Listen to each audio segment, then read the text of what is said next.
The Thunderbolts. Man, people like it. They didn't see it in the theaters, but the people who are watching it now, they like it because it's hit streaming and it's doing well. While we were putting these stories together, Alan Richardson said that he did meet with James Gunn. Said he's probably not going to play Batman, but he might be doing something. We got so much to talk about in the world of comic book movie news. We got a lot, and we're going to discuss all that today and more. And we got an announcement, and we're going to probably drop at the top of the show here. But that and more on the show here today with myself, Winston A. Marshall, Jandreau. Let's do it.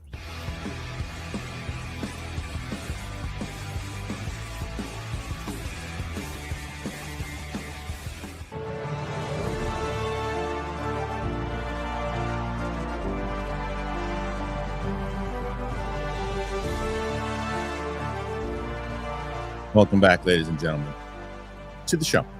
It is the Kristian Harloff show here today on this Friday. Capes and Cowls, ladies and gentlemen, with myself.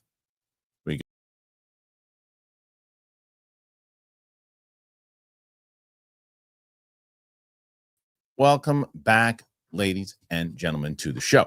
So you know what? We're going to do this right away, because we'll get everybody, just kind of let everybody know first. And this is so unfair to poor Chris Carr, I think, because Chris Carr right now is, I think, at 72 is what she was, which is pretty good. 72 or 73 actually is what I have here listed. 73. It's not fair from the announcement I'm about to make, and I'm sure it really isn't. So here's the deal. Jandreau and I have been talking. And look, we've been doing this show now, Capes and Cowls, for 3.5-4 years now, which is crazy. It went from doing the watch-alongs or the rewatches rather to now turning into Capes and Cowls, something that Coy and I were talking about like forever. And Winston was doing a show on the channel, like, let's just combine it, let's just do some stuff, and I'll have the two comic experts tell this dope about the comic book lore that I don't really know. So Coy and I have been talking, and look, Jandreau, of course, right as I'm making this, my fucking DoorDash shows up. Unbelievable. Hello. Unbelievable. Hello. I'm coming down. I'm coming down. All right. That was amazing. I knew that was going to happen. I knew it was going to happen.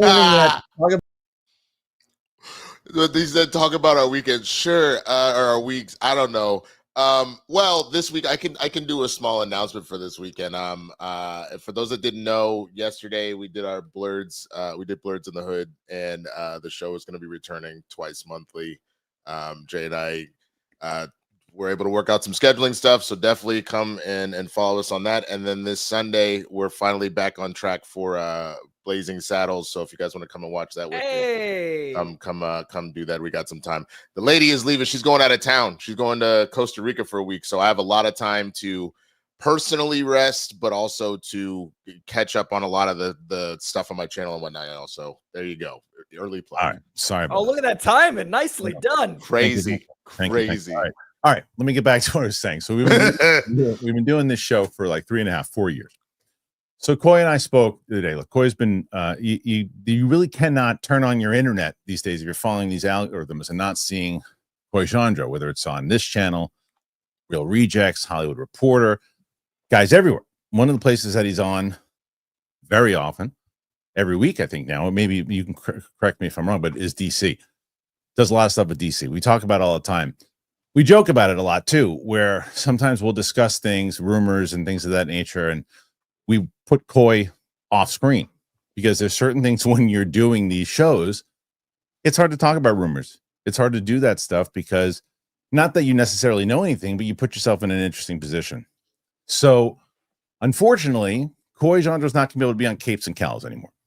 However, we are speaking about doing some other things. Coy and I actually spoke this morning, and we have a really good idea for a thing that we want to do.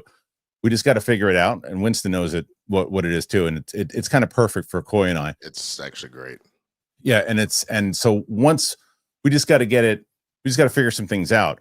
But by no means is Coy, we're still doing the voiceover thing and all that stuff, and the comic, and we're doing all that stuff. And Coy's going to be part of this. We just got to figure out how to make it work. But Coy, you know, I want you to be able to.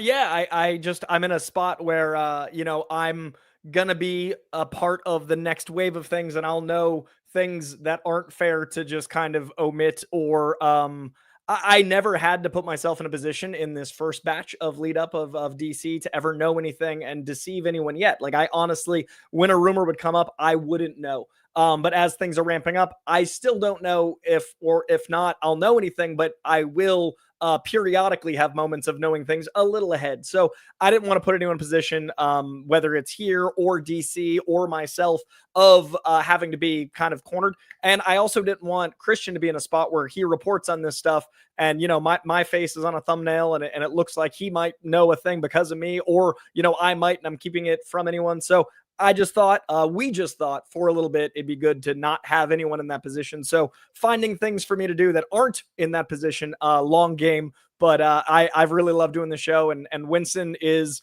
an actual nerd, and I feel like I don't get that often when I work on the internet. So it's been cool with Kristian being our day-to-day everyman. And he gets crap, by the way, in the comments, and I see it, and that's not fair because that's the point of the show. But I've really enjoyed having the different tiers of nerddom get to geek out. So don't think that this is something I'm doing lightly or something that's forever, but know that we're navigating it.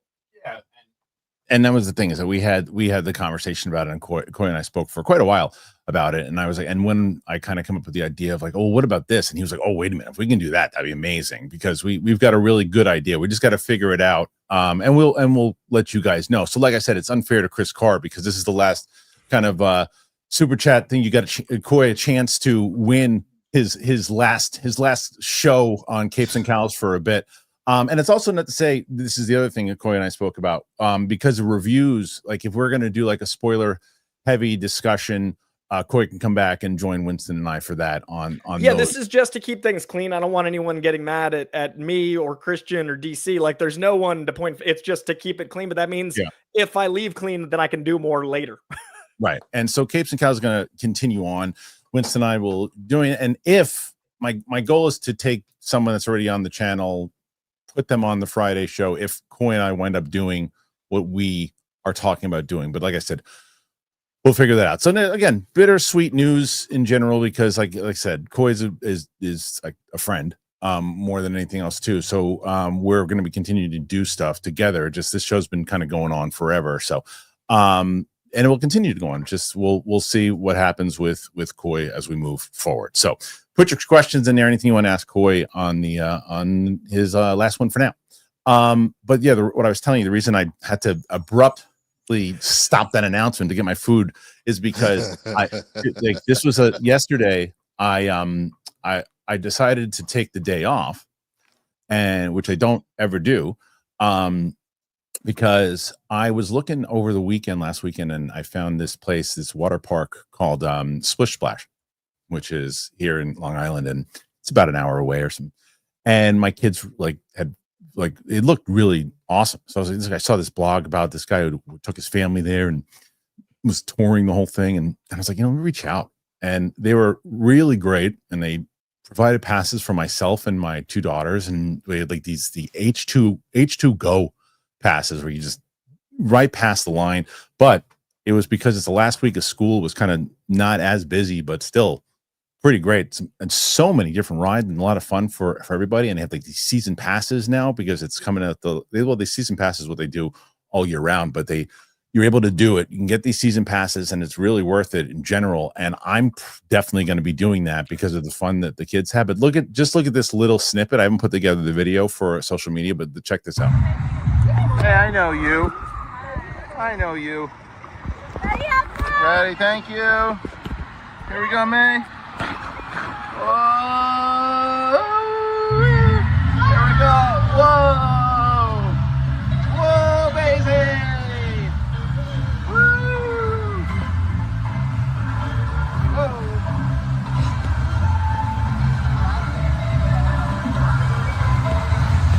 Here we go. Woo! You love that one. Sorry, dude. that was, my favorite part about that is how much of a mobster your daughter really is, because you're the one be like, woo, woo, here we go. And she's just like, Stone yeah, face riding. just yeah. That's it. And then Yeah. she good. I love That it, was dude. it. That was it. So it was. So we had a blast, and they really I mean, that was like one of many different rides that they have, and it's like it was so much fun. So we'll be doing a video on that as well. But anyway, so we've got tons to talk about, guys, and like I said, you guys are pushing for 73 on the last hurrah of this trio for now. Let's see what we can do. Let's get into it, guys. Let's get into the first story. Check it out. Thunderbolts. It's already a hit on streaming in the US. Somewhere I'll be able to find this tab. Where the hell did it go? This is bullshit, guys. We're talking about this already. There it is. I see it. Okay. Thunderbolts is already a hit on streaming in the US and worldwide following the Disney Plus debut. Thunderbolts debuted on Disney Plus earlier this week, and all signs point to it being a massive hit on streaming. Does this bode well for these characters in the MCU moving forward? Thunderbolts received overwhelmingly positive reviews when it opened in theaters earlier this year, but those didn't translate to ticket sales. The movie grossed only $382.4 million worldwide. Shocking result that left box office analysts scratching their heads. Marvel Studios quickly pivoted to promoting it as the new Avengers, but that only went so far, and its failings have been blamed on cast primarily comprised of streaming characters. Still, it seems a post-credit scene setting the stage for Doomsday has increased interest in those, as have those glowing reviews. According to streaming monitor Flix Patrol, Thunderbolts has become Disney Plus' most popular movie in the US and the third highest streamed title worldwide after just one day on the platform. Does streaming viewership translate to revenue for a studio like Disney? It's a complicated question to answer, though the movie's success on Disney Plus likely bodes well for the characters who call themselves the new Avengers. Not in terms of a sequel, but beyond Avengers Doomsday, we can surely expect to see more of the Sentry, Yelena Belova. If Marvel Studios believes fans want more of them, we're already hearing that Florence Pugh will be in Spider-Man Brand New Day. It's that expansion that I think led people to say, do I have to see all these things? It used to be fun, but now I have to know everything about these, Feige recently said. And I think the Marvels hit it hardest when people are like, okay, I recognize her from a $1 billion movie, but who are those two? I guess they were in some TV shows. I'll skip it. Thunderbolts was a very good movie, but nobody knew that title, and many of those characters were from shows. There was this residual effect of audiences going, I guess I had to have seen those other shows to understand this is. Okay. So to me, guys, this to me seems really, I think, telling of where we are today in the business in general. Because and the comic book movie business in general. Because, Coy, this movie, we all agreed we really liked it. Most people who have seen this really liked it. Critics liked it. Fans liked it. We had all the discussion the other day about the reason why Jake Schreier clearly is getting the X-Men, because this is a good movie. It did well. I mean, it resonated with people. So you look at a movie like K-pop Demon Hunters and look at the success that movie had on streaming. It was a streaming hit first, and then it became the #1 movie last week with $20 million, whatever it is. Streaming is really where a lot of people, it's like their theater now, debuting stuff in their homes. So it's almost like it's debuting to all these households now. And how do you now equate what is a hit and what isn't?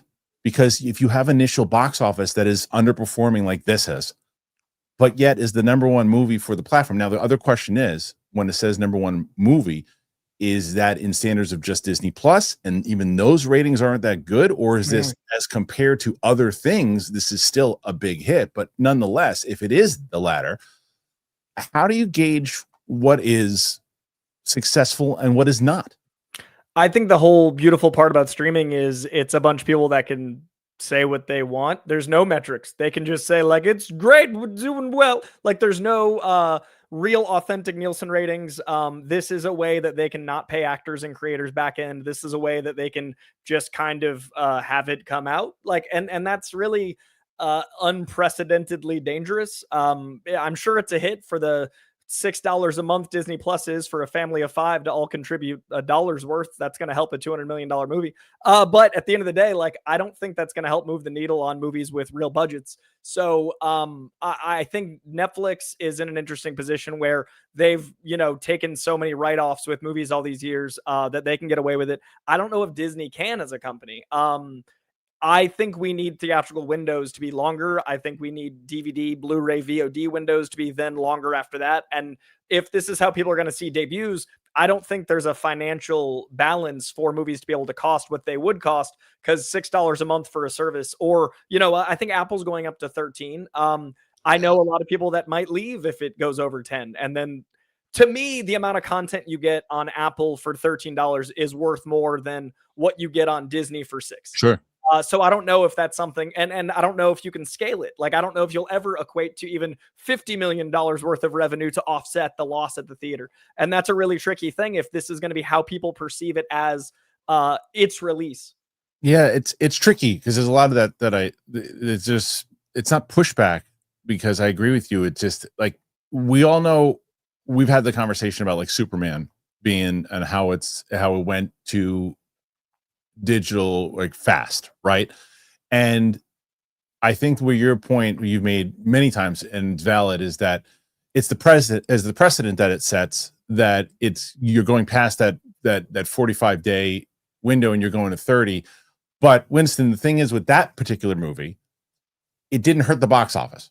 It actually, the box office actually stayed as it was, actually had less of a drop off, got it past 600 million. Now, that's not to say that that's going to happen for every movie, but it certainly shows the studio, hey, we can put that out, we can do that, and we're going to promote our other show in the meantime.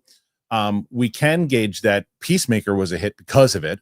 Now, if they're gauging that Thunderbolts is a hit for them because of the streaming stuff, and maybe even if it's like Coy said, I think it's a little, when it initially came out, I think it was $6, but with bundles and everything too, it's more expensive now, but still not by a lot.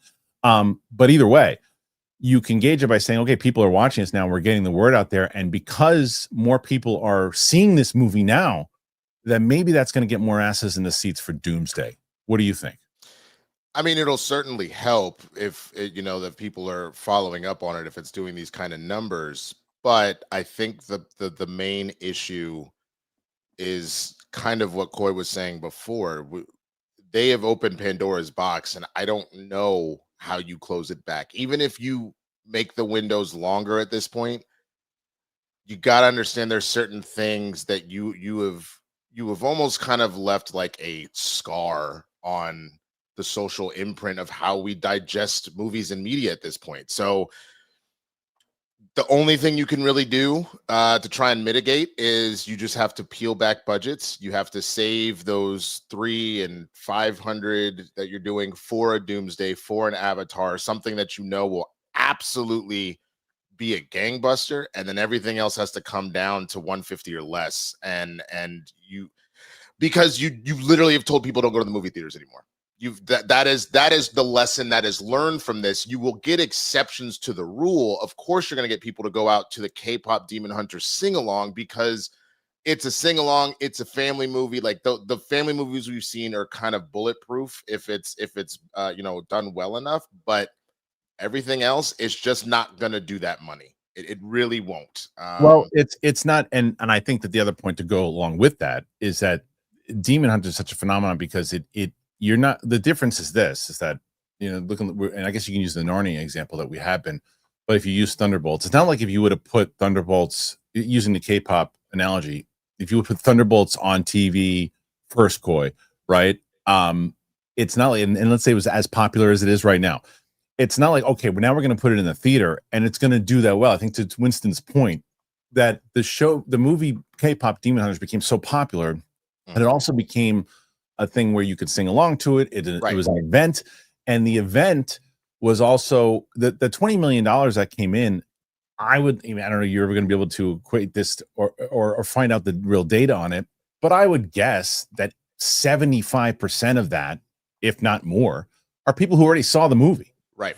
So because it's a sing-along. Because it's literally, and they wanted to experience that event in the theater, sing along with everybody else, and make it feel like a concert, especially now that those particular songs and tracks were in the top 10 or 20 hits. So yeah, Coy, those points as far as what Winston and I just said about yeah, I think it is a precedent issue. I think K-pop Demon Hunters is an interesting new variable of something be day and date that does do well. I think Five Nights at Freddy's is another great example. Yeah. I personally think there needs to be a balance of, if things are going to be streaming and at the movie theater, then it should go both ways. I think if a brand wants to be seen as synonymous to both the theatrical window and an at-home release, I personally think, Penguin is a really great example of something cinematic. I would love to see Penguin in theaters, and I think that it did really well at home, and I think The Batman did insanely well considering when it came out, and I would love to see things.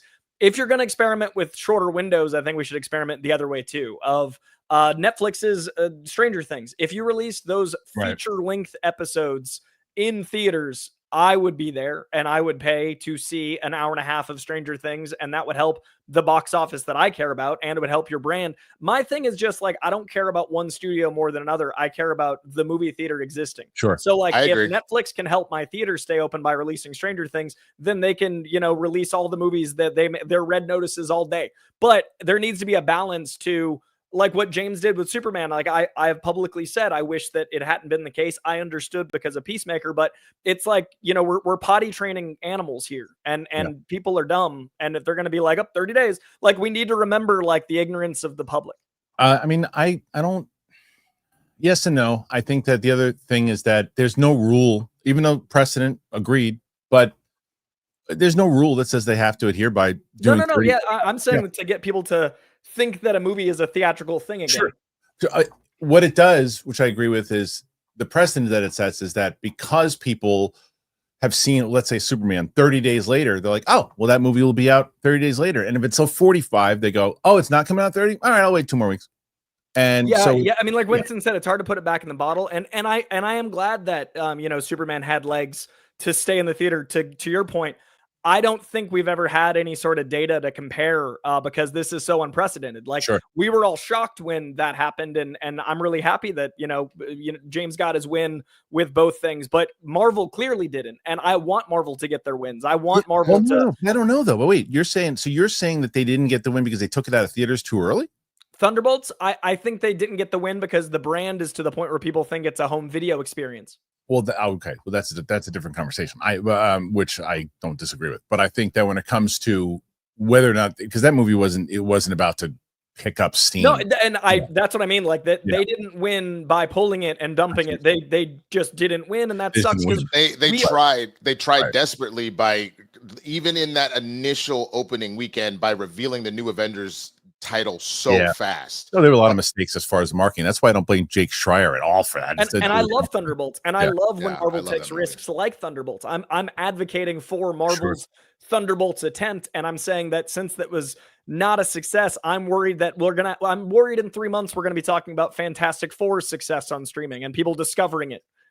Yeah, and that's what I'm saying though, and because I think we're saying the same thing, right? It's like, that just shows you how in general, like, that the business has just changed, right? Because now it's like, it used to be, what was the box office in general? What was the box office opening weekend? How did it do overall? And you're like, it's either a failure or a success because of this. We don't know, and I don't know if we'll ever know what the real answer is now that streaming numbers come out, right? Because you could say, well, yeah, because so many people, did more people sign up to it? Does it help your future projects? In general, are you getting more money because of it? Are the advertising side of streaming now? Because there's so many different streaming platforms. I mean, I have Amazon Prime, and the other day I was watching a movie, and the commercial popped up on it in the middle of the movie. And I'm like, oh, I got to pay an extra $2 to get rid of that. Right. And it's like, so that's what I'm speaking to that scares me is you will not have movie theaters have commercials in the middle of their movie. They might have far too much in the beginning. They might have commercials and then trailers, and we might be losing our mind because it's been 30 minutes. But I think the scary thing about the precedent, and pardon my flippancy, the public, but when I say the public's ignorance, it's that I don't think the average consumer would ever need to understand movie math, because why would they? They're not in the industry. Right. If enough people start only showing up at home, it is unsustainable for movies to exist. It is just letting it die slowly. And I don't want to see the death rattle of my favorite industry. So when I say the public's ignorance, it's why would they know that this isn't enough? Why would they know that $10 a month isn't enough to keep movies going? But no, I agree with you, Coy. I'm just saying, like, the idea of the public ignorance, it reminds me of the whole No Child Left Behind thing. This ain't because the public did anything. This is because this is what like you said, as far as like potty training, this is what they have been trained. Right. And to I don't understand. blame them. Right. Go ahead, Coy. You can finish. So I think my biggest fear is that with this lack of friction, right? Like the human being's brain is trained to want the most efficient path. Like, why wouldn't we want something delivered via Postmates? And if you need it right now, you're hungry, you've got a headache, you want food brought to you. If we let the experience of movies be in your own house within a certain amount of time, why would you get in your car, drive to the theater, watch a movie? Why would you bring your family, buy popcorn? It's a lot more stressful. There's a lot more resistance. Yeah. My concern is if you get rid of all of that, then the movies themselves will inevitably die. And you have more commercials at home because that becomes the only way to pay for it. The only way you're going to subsidize $10 a month is throwing in more ads. We're seeing every year more or paying more or paying more to not have commercials. And that's what it's going to become. $40 at home, it's going to become worse than cable again if there's no movie theater. Or we can just retrain people to go to the place the profit margins balance out the cost. So Thunderbolts did good on streaming. So what do you guys make of it? Do you think that this is a good thing, a bad thing? Will it help Marvel in general? Put your thoughts in there. Let us know. We're back with more to talk about, a lot more to talk about in just a moment. But before we do, I got to tell you about Car Gurus. Rougiette, here you go. Shopping for a car should be exciting, not exhausting. Man, between misleading prices, hidden fees, it feels like a maze. This is what I love about Car Gurus. They rank the best deals, they verify dealers, and they make sure that you never pay more than you should. Your big deal, it just became a great deal. Car Gurus will connect you with trusted dealerships when you're ready, ensuring a transparent and hassle-free buying process. They give you control to shop how you want to shop with the tools, the information, and data-driven deal ratings that you need.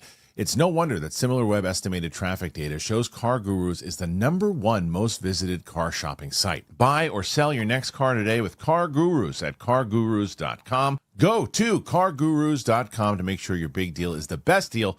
That is cargurus.com. cargurus.com.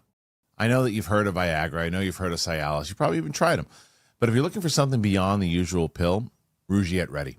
If the usual pills are not doing the trick, Rougiette Ready, it could be the answer. It's a 3-in-1 formula, and it dissolves under your tongue. It absorbs fast. You'll be ready in just 15 minutes on average, not hours, and it effects can last up to 36 hours. If you want proof, over 150,000 men have made the switch, and you can read their customer reviews right on the site. Getting started is simple. Rougiette connects you with a board-certified doctor, 100% online, and if you're prescribed, treatment ships quickly to your door. Now connect with the provider at rougiette.com/Christian to see if a Rougiette Ready prescription is right for you. You can use that code Christian to get 15% off today. That is Rougiette, RUGIET.com/Christian. Use that promo code Christian, get 15%. Head to rougiette.com/Christian. Use that code Christian, get 15% off today. Use the code, support the show, and let Rougiette know that we sent you. Individual results may vary with prescription treatment. Compounded drugs are permitted to be prescribed under federal law but are not FDA approved and do not undergo FDA safety, effectiveness, or manufacturing review. Please visit the Rougiette website for full safety information. All right. Thank you to Rougiette. Thank you to Car Gurus. And thank you to my sushi who's sitting out there. All right. So I left. I'm back. So speaking about DC stuff and other things, even before we get to that, actually, and I only say this because Coy knows me so well. Winston ain't abandoning me. Winston's staying with me. So Winston is going to be doing more on the channel. By the way, we got some reactions that we got going. I just did, and it's debuting tomorrow. Steph had never seen Back to the Future, and yeah. So. Give her a break, y'all. I only saw Back to the Future 1 and 2 like 2 or 3 years ago. You still haven't seen 3, which is crazy. Yeah. So anyway, so we have that coming out tomorrow. The reaction for Usual Suspects with Sam was today. Monday or Tuesday will be Memento. I've got South Park the movie with my friend Ming, who debuted on the channel with F1. But Winston's going to be, and Winston and Chris Carr. Chris Carr's going to be doing Gladiator. Winston and I are starting with Jaws. He's never seen Jaws, so we're going to be doing Jaws. We have this whole list. Winston went through this, and look at his lighting. Look how good Winston's lighting is today. Hey man, look, because I had just the one key light before. I now have another one, a bigger one to counteract the window. It's even, baby. I know, it's great. And so yeah, people are like, we finally get to see Winston do Braveheart. Yes, for sure. So Winston will be on the channel a lot more. I'll be watching that. Yes, you have to. Winston will be on the channel a lot more. Chris Carr, Ming, Sam, Tina, and Steph. Obviously, we have Steph's going to do the Back to the Future movies, and then Ferris Bueller. She's never seen that. She's never seen The Last Dragon. So, have you ever seen Last Dragon? Wow. Oh, that's going to be fun. Oh, but I don't know who do I put on that? Do I put Winston on The Last Dragon, or do I put Steph on The Last Dragon? Oh man. Oh, the decisions. We'll figure that out. Nonetheless, we do have more to talk about here today. And while we were putting together, I'm going to do this here too. We were putting together stories. This one kind of, I don't know if it's necessarily broke, but there's been mentioned. We did our Batman list. When did we do that? We did that last week, and we talked about Alan Ritchson, who popped into our conversation. We talked about how we thought that he would be pretty damn good as a potential Batman because he's been making the play to do it. Well, he said he actually did meet with James Gunn. So here's the conversation. DC Studios hasn't found a Batman for its upcoming The Brave and the Bold movie, but what of Alan Ritchson? Well, he's met with James Gunn and has now set the record straight. Josh Wilding writes, there's a lot of uncertainty surrounding DC Studios' plans for Batman, The Brave and the Bold, when it was announced at the start of 2023, but hasn't taken shape since then and now appears to be less of a priority than the recently announced Wonder Woman movie. The intention is to tell the story of Bruce Wayne learning that he has a son, Damian, whom he then trains as Robin. It's a simple story on the surface, but one DC Studios is struggling to figure out. Surely not helping matters is that Matt Reeves highly anticipated the Batman sequels is on track for a 2027 release. With Robert Pattinson unlikely to play the DCU's Dark Knight, fans have been attempting to figure out who would be a suitable choice to don the cape and cowl. Brandon Sklenar, Jensen Ackles, Alan Ritchson are among the names frequently suggested online, with the latter among the most popular possibilities. The Titans and Reacher star would be a suitably formidable Batman, but is he the right fit for Bruce? Well, the debate might be over. Talking to Variety, Ritchson confirmed that he's met with James Gunn, and while they discussed Batman, it seems another character now lies in his future. Well, it's not rumor that James Gunn is a fan. He said it himself. And am I a fan of James Gunn? Absolutely. I don't want to mislead people. Words have been exchanged about Batman, but I strongly don't think that Batman is in my future. I do think there is something in my future with DC, and I would like that to remain true. So no Batman, but the door is open to him doing something in the DCU. Aquaman would be a good fit, as would Green Arrow. But only time would tell whether Gunn was serious about bringing him into the shared world. Batman appears no closer to being cast unless the filmmaker intends to surprise us with the hero's debut in the upcoming project.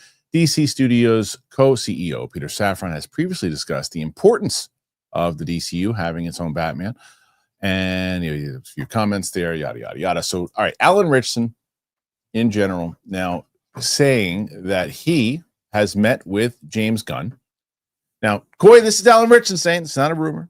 This is him saying that he is actually met with James. Bold felt so comfortable. I was like, ah. Yeah, he said this is coming straight from the actor himself, who said that he met with James Gunn and he doesn't feel like Batman is in his future. Now the question is this: is he telling the truth, or is it one of these things where, well, I don't want to say anything in general, let's throw him off the scent, or why do you bother to do that? And he's probably just going to show up as something. It feels pretty confidently and comfortably not a mislead. Like Andrew Garfield playing werewolf and lying about Spider-Man's one thing because it's assumed he's going to be Spider-Man. But I do feel like if suddenly Alan Ritchson became Batman, we'd be like, bro, you literally said. To me, it seems like it was a conversation that got loud enough. He wanted to address it so that he could then have a clean slate to navigate what he was going to actually do. Because whatever it is, like, I'm excited for the dude to play anyone that works for him. I think Jack Reacher really showed range in Alan Ritchson. I think that even going back to his Blue Mountain State days, his comedy, his timing, I love his interviews. He seems like a really good dude. So I love that he's just trying to be transparent. I like that he's trying to be clean. So when he gets cast, people aren't disappointed because there's Batman and there's Superman, and there's Wonder Woman, and then there's, 100 other characters. But when you're rumored to be Batman, it's very hard when they announce anything else to not feel like, well, Right. he's not And Batman. he wanted to, and he said he made the play. He wanted to play Batman. And so it's smart for him to get ahead of it, I think, so that way when they announce blank, it's not like, that's not Batman. No, I also think that it shows a lot. I think it shows a lot of James Gunn's character too, because I think that James Gunn probably was like, "Hey, look," and I can see this conversation. He's like, I don't think it's Batman. I think it's somebody else. I don't think it's Batman. I'll tell you why. Because he is a fan. He wants to do this. I think Winston, he's not going to do Batman. I think Coy's right. Why? If don't say anything as opposed to lying to the public, because he wasn't necessarily asked point blank, "Are you playing Batman?" Maybe he was in this thing, but don't throw him off the scent. Just say, "Look, I can't talk about anything we met with." If you are Batman, if not, you say something like this. I think it shows class and it shows the idea. Like, okay, I'm going to tell the fans honestly, you probably don't want to put me in these conversations anymore because, and I might be disappointed about it, but I'm not telling you that. We had other conversations. I don't know. I think that there's a possibility, because this is the thing that I've been talking about with the size of Alan Richardson and the size of David Corenswet. Is Shazam possible? Yeah. Shazam is a possibility. Because now at this point, if we're just gonna, there were a few reasons why we could see the physique potentially of Batman, but we all admitted he's a little big. You could do it, but he's a little big. But now, if we're just going based off of size, then Shazam is a possibility. I don't know if he has like the kind of dark villain gravitas, but he's big enough to be Darkseid. Let's see, you could, if not him, Coy, God, my brain is still a little foggy from the vid. Darkseid's son. Orion? No. Well, you could do Orion too, but I mean the swap, because Darkseid and Highfather swap kids. Karnak. No, not Karnak. That's Marvel. That's Marvel. No. Oh my God, real bulky, hairy ass dude. The blue and gray. Yeah, either way, yes. Darkseid's adoptive son. That's another option. Aquaman was brought up, obviously, which he played previously, I believe, in Smallville. Calabac is what they're saying. Calabac. Thank you. Calabac. That was driving me insane. Calabac. It was driving me crazy. Calabac. I'm just thinking about all of the people that are giant bruisers. I think the best one, in my opinion, after doing Reacher, I think you make him Wildcat. If the thing with Wildcat, as much as we love him, is such a B to almost C-list character, I would want Alan to have something a little bit bigger. But if you wanted to let him just like go, I mean, Wildcat's a boss, so it would be fun. Yeah, I don't know anything about any of those characters. Ooh, Bizarro. Someone said Bizarro. That actually could be really fun. The point of all of this is what the last sentence you just said, Winston, is that could be really fun. I think him in the DC, and that was always my thing with him, is I always wanted him part of the DC. So initially, I still didn't think he, like you said, not just the fit for Batman, right? Even though I kind of came around with it on my list of putting him at number 5, I could have easily put him at 7, could easily put him at 10, and like it's not like, oh man, I'm so bummed he's out of the the running. I'm not bummed that he's out of the running. I'd be bummed if he was out of the running of DC. But the fact that he's in DC, yeah, Corey, go ahead. I think it's also smart, I think that a lot of people get crap for being fan casts and then getting cast for whatever reason. It's this really weird thing in the internet where everybody's like, we want this person, then they get cast, and there's the other half of the internet that's like, why would they do a fan cast choice? And so with Alan Richardson, I kind of like that he was a loud enough choice, and clearly the people that are casting liked his work enough. He got brought in. And that to me bodes well for like, hey, we've got our eye on you. We want you in our universe. And not that being in the DCU excludes them from the MCU, but I do think it's smart if you have an actor like Alan Richardson that looks like a superhero or villain to take those meetings early. I think it's smart to be like, hey, by the way, we're trying to figure something out. So I love hearing that it's public. I love hearing that it's something that's already in motion. Yeah. What about you guys? Alan Richardson, what do you think looks better? Alan Richardson as Shazam or this sushi? Get out of here. Alan Richardson as Batman. Bummed that it's not going to happen? Believe that it's not going to happen? Put your thoughts in there. Let us know. Okay. So we're going to stick with some DC stuff. We're going to stick with Batman stuff. And so Darren Aronofsky talked a little bit about some stuff. There's Batman talk from Colin Farrell. So let's get into that. and I found my glasses and my eyes aren't hurting as much anymore. That's good. What do you guys care? Probably not at all. Batman talk from Colin Farrell, Aronofsky, and more.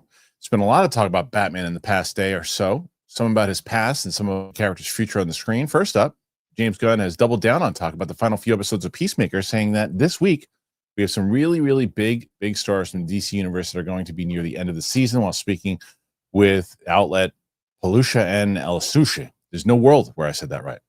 That has led to plenty of wild speculation that the DCU's Batman could be introduced, even as there has been no indication thus far of anything like that happening. In terms of actually tangible Batman news, Colin Farrell spoke with The Wrap the other day and confirmed he's getting into the script for Matt Reeves' Batman Part 2 this week. Regarding his filming commitments, reprising his role of the Penguin in the film, he says, "I'll be there for however long. I don't have many scenes, I don't believe, but I'll be there for whatever." The character came up again as well in an interview with filmmaker Darren Aronofsky over on the Happy Sad Confused podcast. Josh Horowitz spoke with the Caught Stealing director to reflect on the time over 2 decades ago when Aronofsky was attached to direct an adaptation of Frank Miller's Batman Year One. Film didn't happen. Warner Brothers instead shifting to what became Nolan's Batman Begins. Aronofsky told Horowitz it came down to the fact that he was way too focused on getting The Fountain made. He said, "I was really focused on The Fountain. I never really took that seriously. I wanted to make Fountain. That's where it was. Frank Miller and I co-wrote a script. My whole strategy on that was I wanted to make this totally wild, crazy film about love and the search of the fountain of youth. And it felt like it was on Batman. They might let me make The Fountain," which is kind of what happened, sort of. "I think the Batman that me and Frank pitched wrote was really down and dirty, duct tape kind of movie. It was really never going to be selling Batmobiles. I don't think it was the right guy at the right time. It was rated R. I think the whole world of superhero films had to come out first to scrape the bottom of the barrel before going to R-rated films like some of the later ones." During the interview, he confirmed he wanted Joaquin Phoenix for the role of Batman, whereas the studio wanted Freddie Prinze Jr., really, for that version. He also confirmed he was never attached to Man of Steel and was involved in Watchmen, but literally for only a few days. That's so interesting. Boy, Freddie was in the running for, they wanted him to play Batman? Did you know that? I never knew that. I feel like I remember hearing a rumor about that, but I don't hate the choice as far as maybe Bruce. I honestly would have seen Freddie more as like a slightly older Dick, like a Nightwing personally, but I think he could have maybe done it. I'll tell you why he could have done it. And if I didn't know him, I would have agreed with you 100%. I'm telling you, like before from his persona, I agree with you 100%.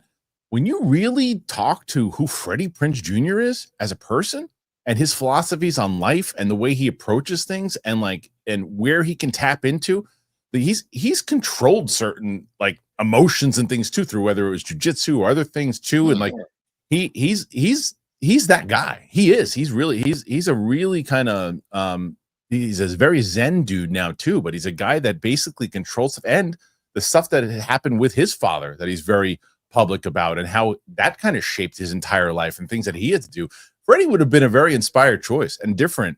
And a lot of people would initially, the same thing that we said with Pattinson for you or other people, right? Oh, this Twilight guy. People would be like, I saw somebody in the comments go, Freddie Prinze, yikes. Because the first thing you think of is Scooby-Doo or something else too.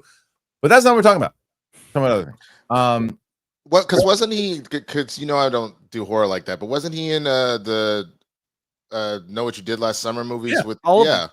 The most recent one too. I just, to that point, I just think that's enough of the edge there that is for me to kind of go to the darker places. I know that's a different genre entirely, but you mentioned Scooby-Doo. If that's all you know him from, sure. But right. I know just enough about, because I've seen the first one. I know just enough about that. And he was in 24, actually. I love that show, 24, and he had a season of 24. I know it sounds like he didn't have the best experience, but he was good in it, and I could see... he's very vocal about his experience. Yeah. But I could see him taking on a kind of detective, got to handle my stuff. Sure. Like, I think it'd be good. But it's also a great example of the type of Batman Warner Brothers wanted at the time, which is how Darren Aronofsky was using it. Like Darren Aronofsky wanted Joaquin Phoenix and the studio wanted Freddie Prinze Jr. So it's interesting because we would have gotten probably much more of a Matt Reeves, Batman. Right. At that time though, but he's right though, Coy. At that time. Not the time for it. No.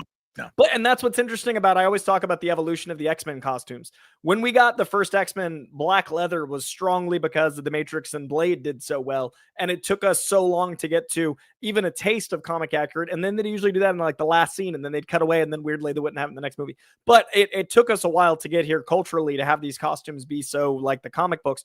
I think the same of the movies. Like, I think Robert Pattinson's a great Batman. I think Joaquin Phoenix would have been an amazing Batman, but I don't think culturally it would have done well, even at the budget they were looking at for Darren Aronofsky. Even with, like, you read, Frank Miller co-writing, that doesn't mean a lot to you. To me, that's a revelation. When I heard Frank Miller had written it with Darren Aronofsky, I'm like, what we could have, but it wouldn't have, unless the movie cost $40 million, it wouldn't have made its money back.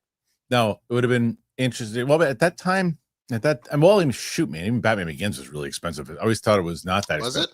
Yeah, it was more expensive. Especially. Yeah, it was more expensive than you think it was. I always thought of it. It was maybe like a $60-70 million movie. I think it was like 150. And that was in those dollars. That was in 2005. Yeah, bro, that's crazy. 2005. But they wanted a big franchise and they got it. Whereas Darren Aronofsky calls it duct tape. You know, he wants something a lot more like what I think Frank Miller sees Batman as. But I don't think culture was ready for that yet. No. So Aronofsky doing that would have been very interesting, especially at that time, what he was doing. After we wrap this segment up, I'll talk to you quickly about both Caught Stealing and I don't know if you saw The Long Walk, but I'll talk to you about. I heard The Long Walk is fantastic. I'll talk about both. I'm seeing it tomorrow, and I saw Caught Stealing. Yeah, I saw both of them. I'll talk about it in just a second. But before we do that, Aronofsky, and then the casting of moving forward with Brave and the Bold and where they're going to go with that. The other thing is as they mentioned, Peacemaker. And whether I don't think Batman's going to show up at the end of it. I think that would have been leaked. I think someone would have known about that already. But then again, they showed a lot of those episodes. And they did not show the last couple, so you never know. And Gotham is mentioned in the second episode. It is. I don't know if that. Look, I have two arguments. The first is I don't know if that's a great place where you want to debut Batman because of the tone of the show. The other side of it is why it's really smart is for the selfish reason of if you want a lot of eyes in that show and you already got a lot of eyes on it so far and people are already watching it, not a bad idea to put probably the most popular hero of all DC at the end of it. I don't think that happens, Winston, but what's say to put Batman at the end of it, you're saying? Yeah, to put Batman in it. Yeah, to put Batman in it. Yeah, I wouldn't. I think that you've already gotten your little tease, unless you're going to do essentially the same thing you did in Creature Commandos and just tease the silhouette of Batman. I don't think you should keep doing that. If you want to, because you've mentioned Gotham already in that second episode, if you want to tease the world of Batman again, so if a Gordon or anything along those lines, if you want to bring in one of the Gotham villains or something, because you are still talking about Argus and the end of Task Force X and whatnot, I think all of that is appropriate. I don't think bringing Batman in at the end of Peacemaker is a good idea. I remember there was a tip of the hat potentially from James Gunn last week. Like in an interview, someone brought up Blue Beetle and he said, you never know, it might not be as long as you think. So maybe that, but I don't think it'd be smart to bring Batman in right now, personally. Yeah, Coy, same question. I think White Rabbit being in the episode we saw was exciting and a nod, but I feel like that's kind of what you do with world building. We didn't have Batman and Superman because it was Superman's story. I think Peacemaker's story is going to be Peacemaker's story, but you can build out the universe. I personally don't think so, but that's only because of what it seems like they're doing with world building, not from any sort of problem with it, but I don't see that likely. I have one thought, and this is the only way maybe, but I think let's not get into multiversal shenanigans already, knowing that Peacemaker is him kind of dealing with the life that could have been kind of alternate universe here. I mean, maybe the Batman of the universe that he's kind of dabbling in. But again, if the point is we're already worried about confusing people with Pattinson Batman versus DCU Batman, I don't know if it necessarily behooves us to even bring in a Batman we're only going to see for the show in this alternate reality type scenario. I think you start bringing in different Batman already. We've already got the Matt Reeves and whoever. Yeah, that's just too Someone much. in the chat said Alan Richardson is absolute Batman. I love it, but I don't think 1,000%, but I don't know they're doing that right now. Anyway, so what do you guys make of all the Batman talk? Whether it was Aronofsky's version, should they have done that in some other multiverse? Speaking of multiverse, is that how it played out? Should it have played out? Put your thoughts in there. Let us know what you think, especially with Brave and the Bold. Should Batman, this Batman, should show up in Peacemaker? What say you? Put your thoughts in there. Okay. Before we move on to other comic book news, as I mentioned before in the previous story, there were 2 movies that I saw this week. Both a horror movie-ish in The Long Walk and Aronofsky, one of my favorite directors working today, and Caught Stealing. Want to take guess, Coy, which one I like better? I'm gonna assume Caught Stealing because New York 90s energy.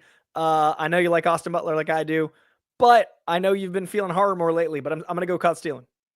Should have gone with your first instinct. I did not like Caught Stealing. I know. I thought it was a very well-made film. I thought the acting was excellent. But you didn't did not like the characters. I didn't care for the story. It lost me about 45 minutes into. There's a particular moment that happens that I will not spoil. That I went, oh, that kind of lost everything. So I was like, well, that's kind of the point because now he doesn't. I'm like, yeah, but now I don't care as much anymore. And I do. And I said it in my out of the theater reaction.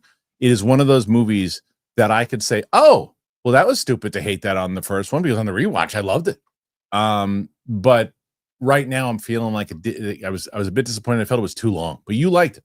I did. I know what you're speaking of and understand. And it's a movie that, interestingly, if someone says they didn't like it, I go, I get that. Like, it's one of those, it's very specific and it's very charged. I liked that bothered me. And then in the third act, I was back in. I definitely wavered. But I think the kinetic energy and I like how intense the movie feels. I'm a huge Guy Ritchie guy, and this felt like I always described King Arthur as Guy Ritchie's love letter to Guillermo del Toro. Like, it felt like Guy Ritchie and Guillermo did a lot of acid together and were like Arthurian myths. This feels like Aronofsky love letter to Guy Ritchie, where he's like, what if I made like a crime thriller caper? Sure. I like when directors try stuff out of their wheelhouse and it works. I could also see people not thinking it works. But for me, the characters were so kinetic and big. It felt like a graphic novel. It felt like you're reading something like really charged.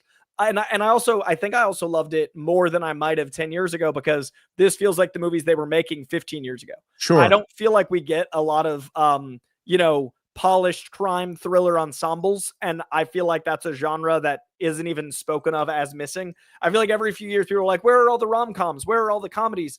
But no one's like, where are all the Guy Ritchie action thrillers except me? Right. So I felt very seen.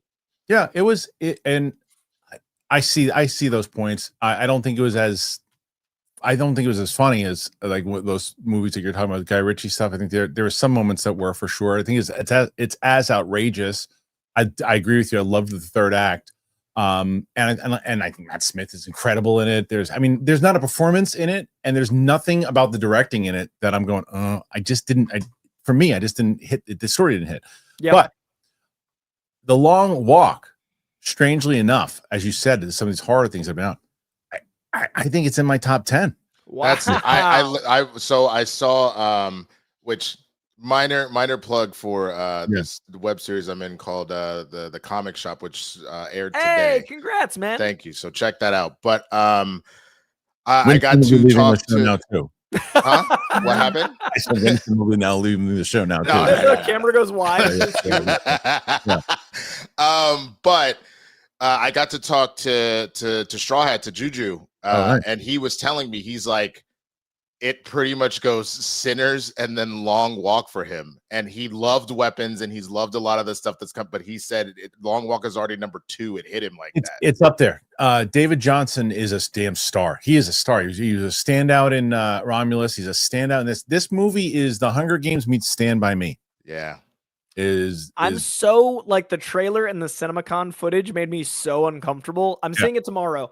I'm seeing it while walking on a treadmill for You're doing the screening. I'm doing that. Dude, how did you get into that? I want to do that. I'm covering it for All Reporters, so you can watch my stuff on THR. But like I literally on my Saturday, I'm going to be doing a marathon whilst long walking. So for people who don't know, they did these screenings basically. So the premise of the movie, not spoiling anything, is that essentially the Hunger Games, which this was just novel. I found out came out before Battle Royale came out. This came out before Hunger Games, came out before Running Man. It's kind of like the first thing. So it was essentially that post-apocalyptic. They basically the major, who played by Mark Hamill, rounds up all these kids, men from different parts of the country, has them do the long walk, and puts a whole bunch of them. And the last and there's no destination. They just keep walking, and the last person standing wins like a big prize. That's it. I mean, it's like it is essentially the reality show aspect of Running Man and all that. And it did feel watching it, and this is a compliment, not an insult in any way. It felt like I was watching a reality show with characters a good reality TV show where I knew that I was introduced to the characters. I was invested in the characters. I was learning the characters' stories. I was curious of who was going to be the last person. I knew who they were focusing on the most in the way that they do on reality TV shows. And then you're watching these things kind of happen, and it's violent. It's violent. I don't know if I really call this it's a horror in the traditional sense of like, it's terrifying of what this event, you could see something like this happening in a lawless world and things like that. But it's not like supernatural type stuff. It's not like a horror in that sense. It is more so like what I just explained to you. It's terrifying in general, and seeing how certain things happen. It's graphic at times, but not in a gratuitous way, but in a way that you're like, oh, they're really showing you what this is about. I was engaged, and it's not a feel good movie. I'll tell you that. Like, you don't leave going, oh man. I think horror right now is it's been having a moment for years. I feel like every year people are like, horror's back. I think it's been back, but I think it's speaking to a lot of what we've been talking about specifically in this show with budgets. I think Weapon's doing well. I think this is going to do well. I think mid-budget film, especially in horror, is coming back, and I think that's really important. Really important. And it's crazy because like you mentioned, Winston, same with Juju, same with me, Winston, Sinners and Weapons. This one, 28 years later, those have been the movies that I've really responded to this year, because and the main thing, has nothing to do with the genre. It's the characters and the story. As I said, Caught Stealing, I went and going, okay, this is going to be in my top 3 of the year. Went out going, oh, I didn't like the characters as much. But there is more character and development inside of Caught Stealing than a lot of the other crap that I see. I also like that about it. I genuinely felt like there were people in the moments of Caught Stealing more than most movies ever let those characters develop. Yes. Little side road there on to the movies that are currently in theaters that myself and Coy have. Well, so I saw one, and Coy is going to see that, and Winston's going to see the one as well. So put your thoughts in there as far as if you've seen either one of those movies. Like I said, you just call that a Caught Stealing / long walk review. You get that on the Clips channel. How about that? All right. So now it's time. Moment of truth. Coy's last hurrah on the question. Can we get him past Chris Carr here today? One more bonus for Coy Jandreau. Then I'll pretend that I don't get his emails when he tries to collect. So we've got 26 right now. 73 is what we're trying to tie. 74 is what we need to win. But before we do it, Coy, because I'm never going to have to hear it again. You can find me on my YouTube, which is rapidly approaching 52K, a beautiful 52. I cover movies and TV and comic books over there. I read 50 to 70 comics a week, and I break down my favorite 9 for you every single week in a live stream. Going to be going live today, this afternoon at about 2, giving my favorite comics 2 Eastern time, or 1 Eastern time going live. And then I also cover all the big TV shows. Right now I'm covering Alien Earth as well as Peacemaker. And I work over at DC Studios Showcase, where I cover all the biggest news out of DC Studios. That is every other week on HBO and HBO's YouTube. I also have a show on DC YouTube, which is DC Comics YouTube, and that is DC High Volume, which is us translating the biggest Batman stories word for word into radio play, audio book format. And that is a really fun experience. And I do interviews with the talent as well as the crew making that over at DC. So 2 directions for DC. You can also find me at Real Rejects doing lots of reactions, a lot of news over there. We just did a talk about the movie theater industry, and you can find me on the Hollywood Reporter doing red carpets as well as junket coverage, as well as a lot of other things. And I've got my own podcast called COY'S and a few other places I'm forgetting. Oh, Escape Pod 2. I got a lot of jobs. Oh, hi. You can find me at the Swaggy Blurred on all platforms, man. Here on YouTube, Blurred Breakdown on Mondays, streaming throughout the week. You can see me on Spill the Tequila over on the John Roca channel. Starting on Wednesdays in a couple of weeks, Blurreds in the Hood is back, youtube.com/Blurreds in the Hood. Obviously back here on Fridays, and as Kristian has now announced, I will be doing reactions here as well. I have some on my channel. Again, I mentioned earlier in the show, I'll be doing a live watch along of Blazing Saddles, but the reaction for that will be out a little bit later. But I have been watching and editing a bunch of reactions and stuff like that. So I'm very excited that that will be coming to my channel very soon here and on a regular basis. So check all that out. So there you go. Support the guy. And the comic shop. Sorry, the comic shop. Go check that out. If you're llooking for it, go to Awkward Virgo Productions. You can also look for the hashtag the comic shop series. Great stuff. Yeah. All right. Well, thank you guys. All right, let's get into it. Again, it's 29 currently, trying to get to 73 to tie, 74 for the win. How about them Cowboys? We just witnessed Jerry's magnum opus, his Mona Lisa, his Beethoven's Fifth. He is now late stage Al Davis. What happened, Winston? I haven't been paying attention. You got are you serious? Or you just? I'm serious. I know. Okay. I've been out of the loop. Jerry traded away Micah Parsons to the Green Bay Packers for 2, what will most likely be 2 late first round picks because the Packers have been good. So yes, it is very much late Al Davis at this particular point. If you would like to see a 10 to 15 minute crash out that I had over this, you can go and look at the Blurreds in the Hood episode from yesterday. I literally went on a full tirade for like 10 or 15 minutes. So it's not great. That's twice in a. I know.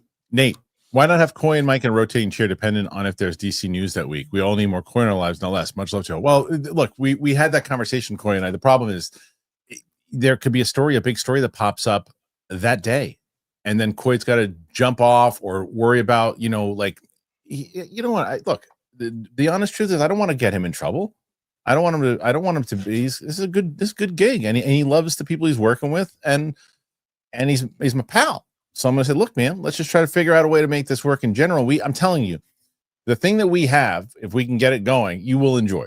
It will enjoy, and you're not gonna have less of them. You'll have more of them on the channel. Yeah. And I wouldn't want to put me or Mike in the spot of like just holding what I just said of my schedule. I don't have a 3-hour window to just not work. I think I'm taking a little bit of time off my birthday in September, but after that, I'm pretty booked until about July 10th of 2026. So 3-hour windows are not something that I don't think Kristian, Mike, or myself have to just like. Yeah, it's not fair to Mike though, too. Like, all right, you know what? We're gonna be on this week. Oh, but I don't want you on this week because Coy's gonna be on. It's not fair. But I appreciate you wanting that, Nate. It's not love. Yes. Tyler Pfeiffer. Ignorance of the Public is my new punk band name. That's good. Really good. It's really good. I had to reframe. I apologize for a jab.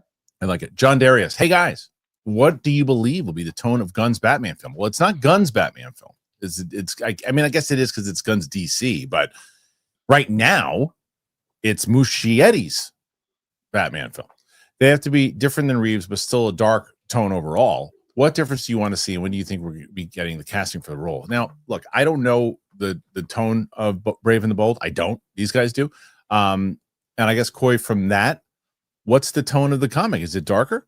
So I think what will end up happening is there's this great comic right now called World's Finest that Mark Waid's doing. And I think that is a great example of how to do a more comic accurate Batman. It is a comic, but to do a more a Batman that is stern and still intense, but in a very colorful, vibrant world. I don't think we're going to get anything akin to Batman 66, the animated series, but I also don't think we're going to get anything that is as dark and our world as the Batman itself. So I think we're going to get something that feels more like Neil Adams. I assume they'll play around with the costume, maybe give us the gray with yellow, blue cape. Like there are so many versions of Batman. They could easily make something that is still true to Batman that isn't the Batman. And that's what I think World's Finest does really well. Anything Mark Waid. Winston? I mean, I agree. I think that I think part of it is looking at what are you seeing already from Superman. Obviously, the tones are going to be different, but you were setting up where we're going with this, and he's made it kind of clear, including with the casting and lanterns and whatnot. He is kind of interested in the world that was the Justice League Unlimited type tone from the early 2000s. So I think that that's probably the Batman you're going to get. Batman serious, but is able to fit in a bright and colorful world full of a Justice League characters and things like that. Okay. I'm curious to see how they're going to do it. I don't know if Muschietti's going to be doing this movie, so I don't know in general. We'll see. Josh Okerlund. Coy, I love your idea for MCU Wolverine. I think having a first movie with the original original 5 would be awesome. Then a solo movie for any new addition. It seems like a solo Storm movie. Yeah, that's agreed. I don't know what show that was, Coy, but I saw the clip out, and that's genius. Thank you, man. That is a really good idea. If Kristian have you seen what he said about it? No. So basically my pitch, which I've actually got a pitch. I've written this out. I'm trying. I want to do like 4 or 5 seasons of Wolverine separate of the X-Men. So the X-Men get movies. Yeah, TV show, but you film it over 2 or 3 years like shows used to be. You get an actor. That way they feel immortal, and you film each season is roughly a decade. Some seasons might be a little more, some a little less, but season 1 is the Frank Miller feudal Japan Wolverine, and you introduce him all the way back then, and then you do like the 70s, and then you do the 90s, and you hit the iconic Wolverine life moments, but you also incorporate Days of Future Past elements because you can write ahead, and by the time you get to your 3rd or 4th X-Men movie, you incorporate footage from that Wolverine, and it gives you the opportunity to endear you to Wolverine, make all that Wolverine money, but do it in a way that isn't hindering the X-Men by being X-Men and Wolverine. It like solves so many problems, and you could introduce characters that are very Wolverine centric in that storyline to sprinkle them into the MCU. I want to do it.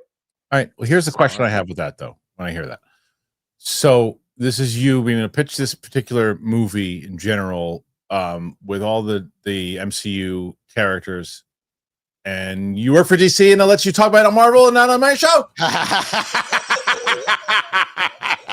They can't control my writing. They can't stop this. Tim, after rewatching Thunderbolts, I love Walker even more. But it bugged me knowing that Sam is Cap without the serum while Walker and Alexi does. I think the non-serum thing, I get what's behind it. I understand what it means, but I think it's silly. I think he needs the serum. Because the whole point is that it turns a good man into a great man, right? And he's a really good. He'd be great.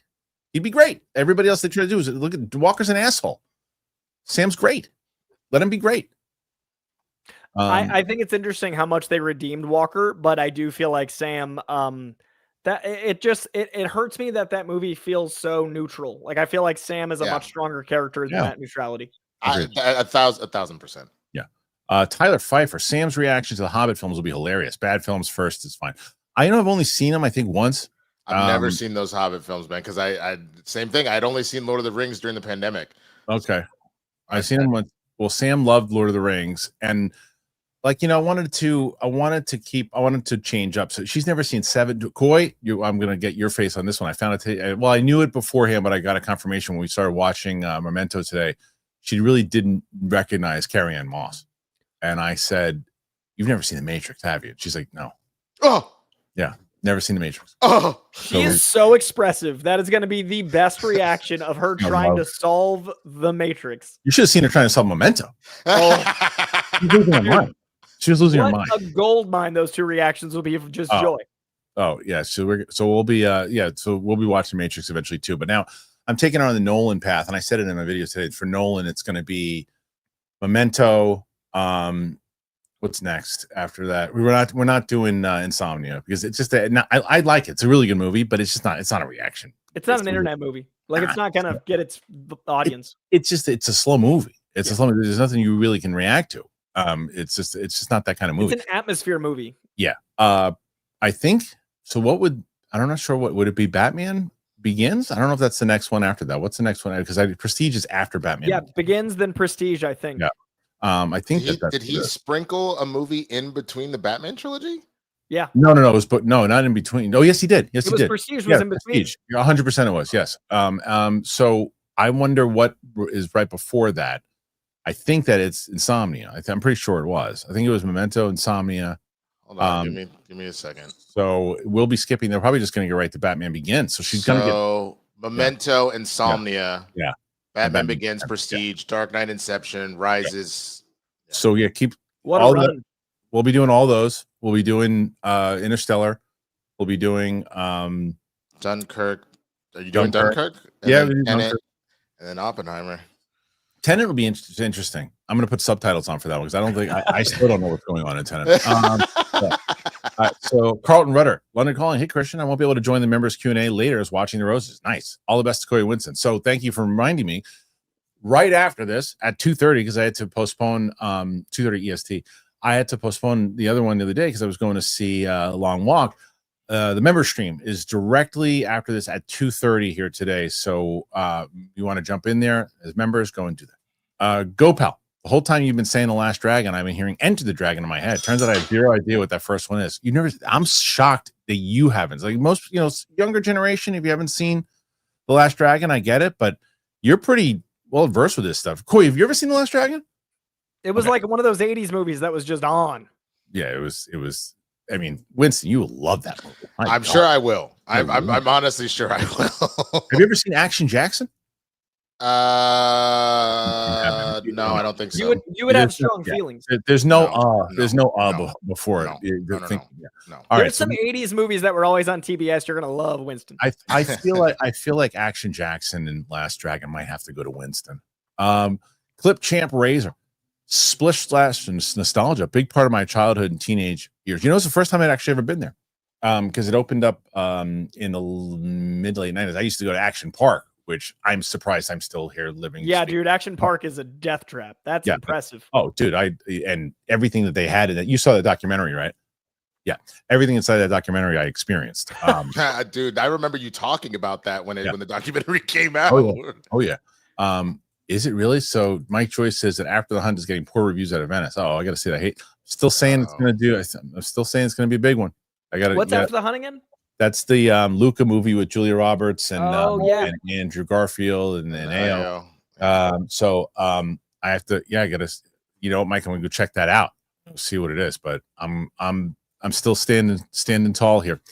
Tim, Matt Maloney reported that Paramount is in talks to acquire movie rights to Call of Duty. Do you see this potentially becoming a successful franchise? Yeah, I do. And I'll tell you why. Well, it could be, but this is why I'm going to repeat the same answer I always do. Who's your team that's making it? Who's your team? Okay. If you have the right team, yes. You have the wrong team, it could go with that initial side that Winston had. But Winston, you're that. Tell me about because there is some actually pretty interesting storylines with Call of Duty and like the solo campaign and stuff like that. But it's one of those things where I'm just getting vibes, and especially with it being Paramount, of Halo all over again. You fully kind of bastardized the story and came out with something that just wasn't very good. I don't necessarily see how that translates personally, but I mean, again, the story they wrote for the game is actually somewhat interesting, but it's not so special beyond, political and war thrillers that we've already seen. I don't know if it clicks. What's the story, right? What's the story? But it's got an IP. So let's see. Rob Job. Super basic question for all top 3 superheroes. Here's a way to change this up. Let's guess each other's top 3. Oh, interesting. Because easy for us to do it ourselves. For Coy, I'm gonna say Spider-Man number 1. That's easy. Batman number 2. Number 3, Superman. No, missed it on the 3rd. All right, Winston, you go for the 3rd. His 3rd. This might be a stretch, but Deadpool. Yeah. Oh yeah, those are my guys. Yeah, of course. I should know. All right, Coy, you start with Winston. And I'll see if I can finish it if you miss. I'm gonna say Batman's in the top 3, but not number 1. I'm gonna say Batman 2. Wait, hold on. So yes or no? Batman's number 1. Batman's number 1. He's number 1. All right. Yeah. Well, does that count as movie? I know that from Schmodown. The second I met him. Yeah. Okay, all right. So I got one right just in the correct spot. I'm gonna say someone at Marvel's number 2, but I don't know who. I'm thinking an X-Men because we both love X-Men quite a bit, but it's not Wolverine. I feel like you're a Bishop guy. I do like Bishop. Top 10, but no. Cyclops. No. Actually, it's surprising. I don't think you guys will ever get it. See if you can guess number 3. I'll tell you number 2 afterwards. Okay. 3. Oh shit! I was gonna say Storm. I'm gonna say Nightwing for 3. I don't think we're hearing Winston's. What do you got? You may not get it. So number 3 is Gambit. Okay. Oh. And number 2 is actually Static. Oh, okay. Wow. There was a cartoon called Static Shock in the 90s. You might remember. And but like independent comic run with Milestone and everything else like that. DC bought the rights. Like I just vibed with that character so hard growing up. Did you see James and Big Sean talking about him on the carpet? Oh, I did. I did. And I know the licensing is hard. That's why that's going to be a minute, but yeah. Well, I can tell you mine will be easy and hard at the same time. I'm not going to have Static in there. I'll tell you that. Superman. Yes. Okay. Number 2, I'm going to say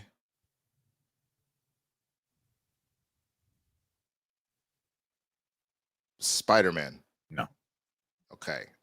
Then Batman was my other guess. Yes. So number 3. Number 3. Let Coy guess 3. So Superman and Batman off the board.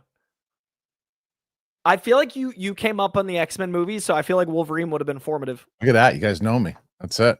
What was the last one? Sorry. Wolverine. Yeah, that was that. I was thinking of entryway points and the characters Kristian always gets most passionate to talk about. That's what I read. I read the Wolverine stuff, and I was bringing up like the Meltdown comic with Havoc. That was the one that I read.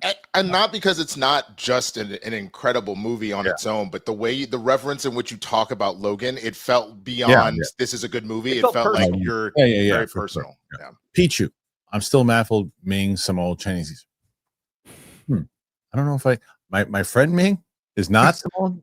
Maybe I think that's what he said. I think he said I'm still baffled that Ming isn't some old Chinese geezer. I think that's what he meant to say. Ming is not. It comes from a shortening of his last name. He's a full-blooded Italian. Adit Mahmoud, Alan Richardson for Booster Gold instead of Batman. Too big, no? He's a big boy. Yeah. I think you could do a lot of comedy with Booster Gold. That could be a more comedic actor that might not fit elsewhere. I'd want someone. I mean, I still like Billy Magnuson more than anything. Billy Magnuson, best pick you've ever had. Best cast. There's been two great casts that I remember very clear on this show. It is the Billy Magnuson Booster Gold and Mike Kalinowski for the reboot of Remo Williams, John Bernthal. Have you guys ever seen Remo Williams? No. Oh, I just love how specific that is. He's so if you know the movie, he's perfect for it. Peach. Oh, there you go. Yeah, I'm shocked Ming isn't some old. Yeah, exactly. Yeah. No, he's not. He will be back for the movie that Coy Jandreau loves, and then the South Park the movie. Okay, so that movie's so good. Jesse Escamilla. To match tone, could Damian Wayne show up in Peacemaker? Maybe, that actually is an interesting. That's interesting. That's a very interesting choice. If you're gonna tease a Batman something that we find out we have a Damian, that would actually be really interesting for sure. Yeah. B-Town. Hey, gonna miss you on Fridays, Coy, but tuning into the solo channel and still getting after those comics. Salute. Yeah. And like I said, we're really working on trying to do something and I feel like if we can get it going, which I feel like we will, but if we can, I think you guys are really gonna like what we come up with. Brandon Summers, support for Coy and Winston. You're RI 2KH. I understand. You don't have to say that. This is my favorite one. Links. RIP to Coy. I'm dying. That's it. You'll be missed. Brandon, how about them Cowboys? Love a Cleveland Browns fan. Hey, I'm not gonna I don't think anybody will ever experience the pain that Dallas sports fans will in that losing a generational talent 2 times in not even a calendar year, within 6 months. It's bad. Mr. Nerd Fanatic. Coy Will Hunting, leaving to see about a girl. Yeah. I like them apples. Armada, the new Lego Batman game looks very fun. Those games are always fun. They're a lot of fun. Blending all the universes by having all the IP because your Lego is so genius. Like that's such a great way to have Heath Ledger's Joker and Michael Keaton's Batman. That's like, I love it. 45, about less than 30 to take the win.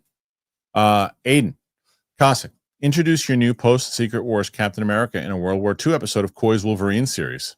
Yeah, exactly. Like there's characters, because if you want to make the show important, 8-episode series, if they want to make Disney Plus shows like WandaVision again, that's how you do it. Armada, Fincher and Matrix movie reactions. Senator reacts. He's seen all of them. Plus, no, that's not my team. My team is for my reactions. My team right now are Winston, Steph, Chris Carr, Sam, Tina, Ming. There's a possibility I might have I might have some celebrity guests come in and do some stuff too. Now that I can do that through virtual, I was thinking about asking Katie if she wants to come in and do one. That'd be fun. Speaking of Freddie, I might ask Freddie if he can just do one too. That'd be great. Corn Emperor, Capes and Cowls. Are Hobbit movies over Lord of the Rings? No. Roka's crazy. Roka and somebody else. Roka said the Hobbit movies are better than Lord of the Rings. I've never heard anybody say that before. Somebody else in the comment section said it too, but I find that to be lunacy. Because I haven't seen the Hobbit movies, but on top of the fact that the main complaint that people had about them, I heard is like you're really taking a book and stretching the shit out of it just to make 3 movies. Yeah, it's nuts. Ryan S. The differing narratives online around F1 and Superman have been confusing. Both movies have made $607 million. F1 is deemed a big success, and Superman is just okay and failing to make MOS money /billion. Well, the question is again, expectation with comic book movies, overall budget to see what it is as far as cost, as far as also overhead from where Apple makes money and how Warner Brothers makes money. It goes into different things. Apple does have a different overhead from certain things that counts more so as profit, and there are other things that get put into Warner Brothers that just doesn't. It's still, this movie's still a success. $607 million. It's more than just okay. It's still a success. There is also an optics thing. No one's rooting against a classic Top Gun-esque Brad Pitt movie. That's true. So I think that's just how it's being received. They could have made the exact same profit, and I still don't think you'd have that freedom. That's a great point. There's more conversation around Superman succeeding or failing than there is F1. Just by the nature of the style of movie. It's a great point. Brandon, I love Tenet. I've seen it more than a dozen times. Wow. And each time I go watch an explainer video on YouTube, cast John David Washington and everything, I've got to watch it again because I remember I watched it. I can't remember if I've seen it twice or once, but I know that I watched it. I feel like I watched it twice, and then I put subtitles on the second. I can't remember. I have to see it again with the subtitles on because it is it's chaotic. I've only seen it the one time. I saw it actually at a drive-in movie theater because it was the middle of the pandemic.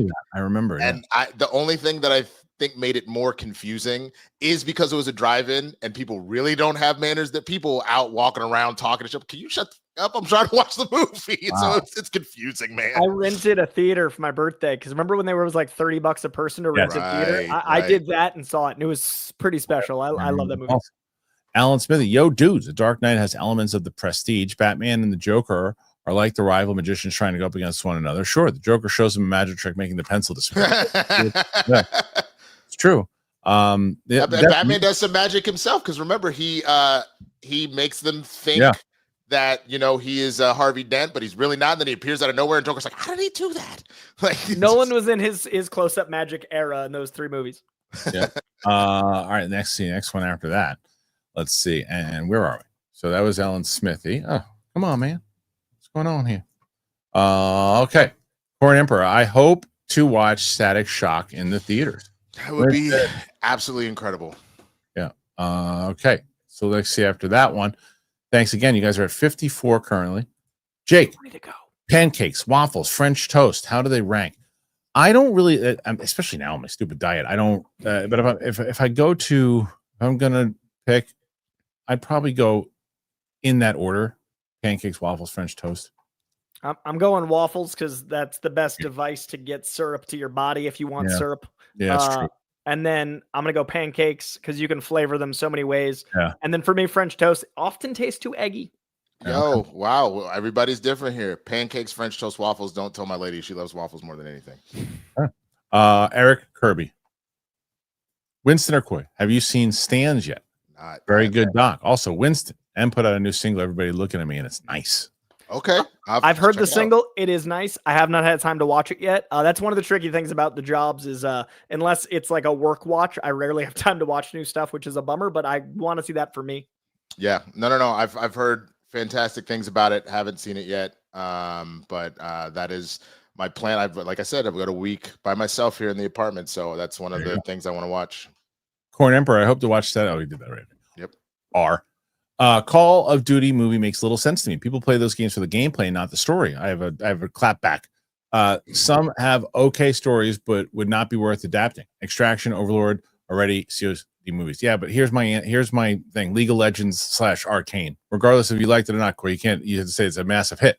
No, and I love that people love it, and I think there's a Call of Duty story that people like, and there's a whole market for that. I think it'll do well. You got to crack it. You got to crack the story. Tyler Pfeiffer, Static Shock. Static Shock, man. I guessed right. Superhero Static Shock. No, not a fan so far of season 2 of Peacemaker. I love season 1, but the writing so far hasn't worked for me. It seems like the Gunnisms have been dialed on to 11. So I have not seen episode 2 yet. Corey, you've seen 5 or 6? 5. And there's what, total 7? 8. Oh, there's 8. Okay, so you haven't seen Winston. You've seen 2, or you've seen? I've seen the first 2, and okay. I will be honest. The second one made the first one better. It's another one of those. Okay, we're building. All right, so I need to watch it. I've talked about this already, and I don't want the audience to keep getting bored with it. So just to give you, because you guys talked about it last week when I was out. My thoughts on it is I really like the story. I like where they're going with it. I like the heart. I like where they're going with Harcourt. I like where they're going with Chris. I do. I happen to agree a little bit with Unknown here. I think that there's a couple of bits that just feel like bits, as opposed to the first season, where the first season to me was like the characters, when it happened, it just felt organic. There were a couple of bits in here that I was just like, okay, let's see if hopefully by episode 2, it's like everything feels organic again. But I mean, I love the show, so we'll see how it goes. Jake, Kristian, for somebody visiting New York for the first time, what's the absolute best piece of place you recommend? Well, it depends on where you're going. If you're going into the city, I told Coy and I, our spot we like to go to is Prince Street Pizza. I like to go there.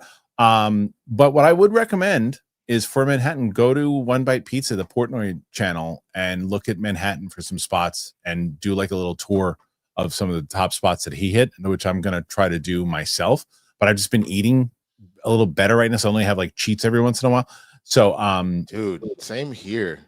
Yeah, so that's what I would say. Hard to do a pizza tour on a diet. It's hard to do a pizza tour on a diet, and he's doing his festival soon too, which is driving me nuts. Yeah, dude, I've been eating so well. I ate out like a week ago, and I felt like exhausted for a day. Like I had 24 hours. I was like, dude, yesterday, because like I said, today right now I'm looking at a bowl of rice, fish, and vegetables. But yesterday was a whole bunch of crap at a theme park.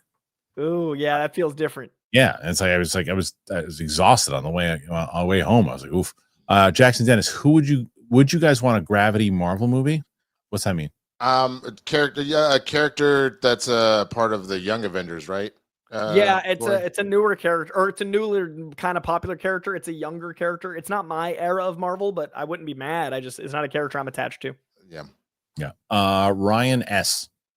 Seems haters of Superman complain about him getting beat up throughout the movie. Wouldn't they just complain about him being overpowered and boring? Yes, they would. Correct. Yeah, 100%. 1,000%. And then also, I find it funny that people you getting it from all ends. You get some people being like, not just getting beat up. They're like, oh, you just depowered the crap out of him. Bro used his super breath while still being covered in kryptonite to blow himself out of a black hole. Stop it. Yeah, I didn't have any problems with him getting beat up. I like the vulnerable side to do that. I think that worked for me. Eric Kirby, Winston, Soul Man 1986 movie watch for you. Have you ever seen that? I have not seen Soul Man. Do you know what it's about? I know what it's about, though. I haven't seen it. I don't know. I don't know if am I allowed to watch that these days? I don't even know. You can watch it on my channel. How about that? We can do it that way. Maybe. Do that. I'm just not going to say anything. I'm going to go. Smiling and nodding. No, I know what I'll say. Every 5 seconds, I'll say to Winston, that's pretty wrong, isn't it? That's not. You know, like every 5 seconds, I go like, "That's not cool." The YouTube short and the full length are the same thing. It's just like just kind of Yeah, you can just face the same. It literally. I won't even be in the reaction. I'll just cut myself saying it's not cool and just keep putting that in every single time. Yeah, that's it. Armada. Sheridan directed COD movie or series, please. Also, it should be based around the zombies mode. That would be great. A lot of interesting lore.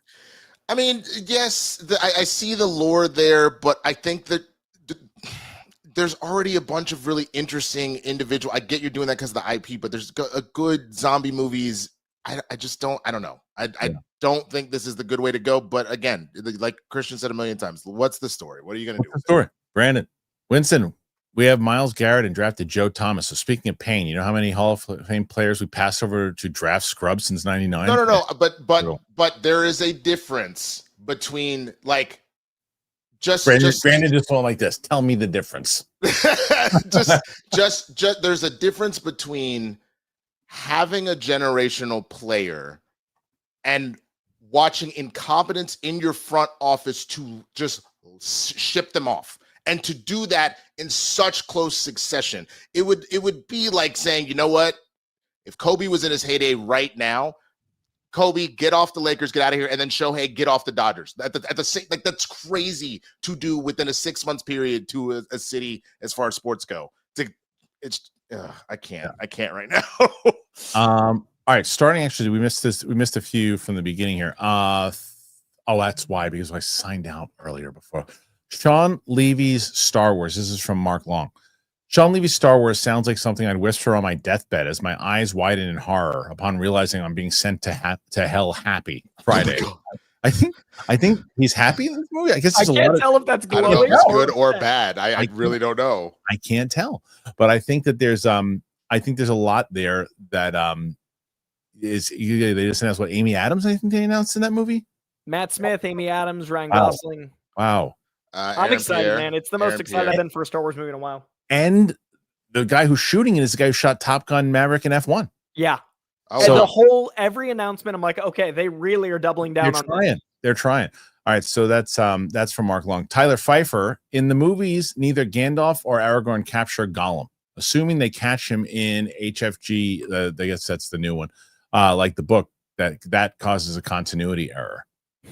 Assuming they catch him if they catch him, it's continuity. Yeah, I don't know how they're going to do. After watching Lord of the Rings, I don't know how do you guys think they're going to do this Gollum movie? And does that, because there's a lot of things that happen in Star Wars movies that they kind of make you scratch your head and go, oh, wait, but how does that happen if that was mentioned in that? Is that the same problem we run into with the Hobbit movie? I feel like Andy Serkis has so much backstory for him. I feel like he's the way this got cracked, like some sort of loophole or timing or when it occurred. Like I don't think like Andy Serkis would mess with the continuity of the character he loves so much. Right. But if it was anyone else, I'd be worried. But since it's him, I'm curious. Okay, so next one here is we missed quite a bit because I had popped out by accident. And I lost a few. So how many are we at? I'll let you know once. I'm going to calculate this up after I do these. So Tyler Pfeiffer, making Aslan female is no different than making Gandalf female. Not for me personally. No doubt Street will do a phenomenal job. So we're obviously talking about Lion, a Witch, and a Wardrobe. I think we know, it's Meryl Streep. I said the other day, I don't know the need of why they're potentially doing, especially when in the books, it's pretty much a reference that Aslan is Jesus Christ. Right? And right. So I don't know. And plus, you're just going to get people that's what the whole conversation is going to turn to be around. So I didn't know the need for it. But again, then I said, well, it's Meryl Streep. I don't know how you guys feel about it at all. If there's any, I guess my flip side is I'm assuming it's just she is voicing Aslan, but I'm assuming it's still probably the line's probably still got the mane and everything. So I don't know. I mean, the voice actors for like Frieza's a dude, and you just had a woman doing the voice for it. So unless you're straight up going with a female lion, I don't know. I don't see what the problem is. Right. Alanis Morissette is God to me, so she's always been a woman. Also true. That's the dogma, man. Dogma, yeah. Hey, Rago, are you excited to see the movie Him? Which one is that, Coy? Oh my God! That's the Jordan Peele produced concussion movie. I am so excited for that movie, dude. Okay. I hear it's incredible. I hear it's like so special. That's another horror movie this year that I hear is transcendent. I am so ready for that movie. Okay, let's do it. Map Maker Studio. Coy, please come back whenever you can. We will all miss you. Here is the secret, though.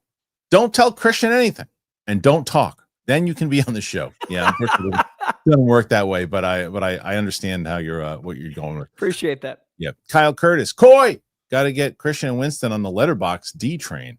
Oh, dude, best app in the game, man. Especially since you're both on social media less, or Winston is I'm trying on Letterboxd. I just don't use it as much as I should. Oh, as soon as I walk out of a movie, that's how I keep track of what I've like thought immediately, so I can review it later. It's great. No, smart. Rago, all these old school movies that are getting re-released in theaters again. Would love to see Point Break back in theaters. Is there an old school movie you would like to see being re-released? Predator, the original. Oh, I like that. Oh, that'd be cool. I mean, honestly, just because it'd be fun. I've said it a million times. Rush Hour. That would be hilarious. I think those would do well too. Yeah. I see Top Gun every time it's re-released. I've seen it like 3 times, but like Days of Thunder is also dope. Yeah. They need to put Days of Thunder right before. Please, I really hope they do a sequel. If they do that sequel, I want all 3 in theaters at once. F1. They got to do an F1. I think you're like the crossover, but I've never seen. Like I said, I mean, it's on the list, Kristian. I haven't seen that either. Oh, Days of Thunder, you haven't seen? No. Oh, it's a good one. But like those kind of movies, like old 80s and 90s action movies in theaters again. Yeah. Arago, TMNT 2 getting released in theaters for the anniversary. Are you going to see it, Winston? Yeah, I plan on it. I'm sad I didn't get to go to the first TMNT though. I just did scheduling wise, it didn't work out, but yeah, I'll definitely go see Secret of the Ooze, man. Corn Emperor, like and subscribe. Love you, Coy. Winston, F's TW. F's is a F, capital F for S. The win. Oh, win. F. I know it's not FT. It's not FTW. It's F apostrophe little STW. Oh well, I don't know. I F for the win, like Maybe. for the win. Tyler Pfeiffer, Coy, go be great. Thank you. There you go. 1, let me see, 2, 3, the ones that we missed. I'm going to count these up. 4, 5, 6, 7, 8, 9, 10, 11. So 11. All right, 10, 7. You guys are at 76. You've won today. Oh yeah. So we're gonna keep on going. We still got some time. You want to keep going on? All right. Let's see. Did I miss that one? Did we ever read that one? No, I didn't. I didn't do this one. No, I did. Okay. All right. Luigi Sherry. Winston, never seen Last Dragon. Crazy work. Well, we're gonna definitely remedy that. I think Winston's got to be the one. I know Steph has never seen it, but Winston's got to see that movie. He'll love that movie. And the name, the classic line from it, right? Which one? Who's the master? Show enough. No? Wow. He's gonna have a great time. He's gonna love that movie. Excited about You're this. gonna love that movie. Aiden Cossack, accidentally skipped. I got it. I think I got. Did I not get a Venom question there? I didn't see a Venom question in there. I don't remember a Venom question. I didn't see a Venom question in there when I was going. I went through every question. I didn't see it. Oh, yeah, no. I feel like I did see a Venom question. Let me see if I can find it. Oh wait, I got it. I lied. There you go. Aiden Cossack. I asked Coy on his channel, but who would you rather see as Venom in the MCU? I want it to be Matt Gargan because Homecoming post-credits cutscene. But there's Eddie, Flash, Harry, etc. I personally would be okay with Mac having it for a second in order to get it to Eddie, but I really think we've never gotten Eddie Brock Venom and Spider-Man the right way. Right. We've had the Topher Ultimate version. We had Tom Hardy not get to interact. I would like to see the MCU, and especially because we're finally getting a Secret Wars movie, it's time. So I personally want an MCU Eddie Brock who could be a great Alan Richardson, to be honest. And who blames Peter's, like Eddie specifically blames Spider-Man / Peter for ruining his life, right? Which then gives the symbiote and Eddie a reason to really bond and hate Peter Parker / Spider-Man. It's an abusive relationship metaphor we haven't really gotten with Spider-Man correctly. And the codependency that you see between Venom and Eddie because of just how much toxicity they bring to the situation. Armada. Who's got more shit, boys? As my daughter says, Hubo Max or Apple? She calls it Hubo Max. Yeah, my little one is like, she's like, that one's on Hubo Max. And I go, HBO Max? She goes, Hubo. I go, HBO. Winston, she goes. I miss her, man. She's hilarious. You just yesterday, I was so proud of her yesterday because like she over the last 2 years, she just picked up, swimming and stuff too, but she's still timid about certain things. So she comes down one of these slides yesterday and I dumped her in like 3 feet of water, but still she wasn't expecting it.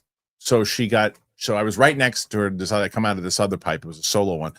And I see her come in and this fear takes over her face where she goes under and she's like, oh shit. She's like, what do I do here? And there was a lifeguard there too. And he was like going towards her because he saw her like kind of like this, but then she went like this. She goes this and she just starts swimming. Nice. But she was scared. And, but I grabbed her and I said, I told her how proud of her I was. And then she was like going like this. And then she just started like, she's like making this face. And then she looked around. Nobody was there. She's just like bawling. And I'm like, you did it. I'm like, you sat there and you went, I'm doing this. And she's like, I know, but I didn't like it. I'm like, no, she was great. Anyway, Armada, who's got more shit boy, a Hubo Max or Apple? I would say for me, HBO Max has a lot of great stuff. I mean, they got a lot of great stuff. It's unfair because Apple has less, but the thing is, if you let's rephrase the question a little bit. Whose original programming right now is better? I would probably have to say Apple. I'd say volume, HBO Max, and a lot of highlight stuff. Like there's so much greatness at HBO, but consistency, Apple's insane. Like what Apple puts out, more hits than misses.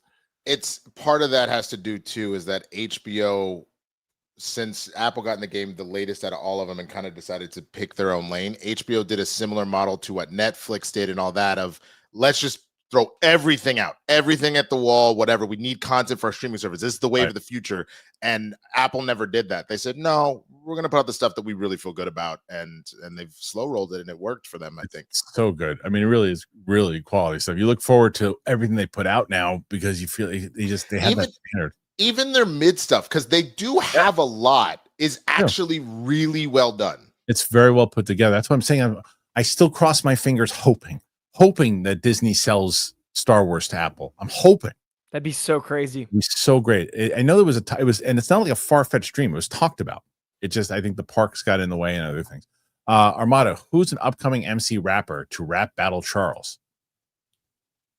Charles? Upcoming MC rap Charles. I don't know Charles. Charles DiStefano?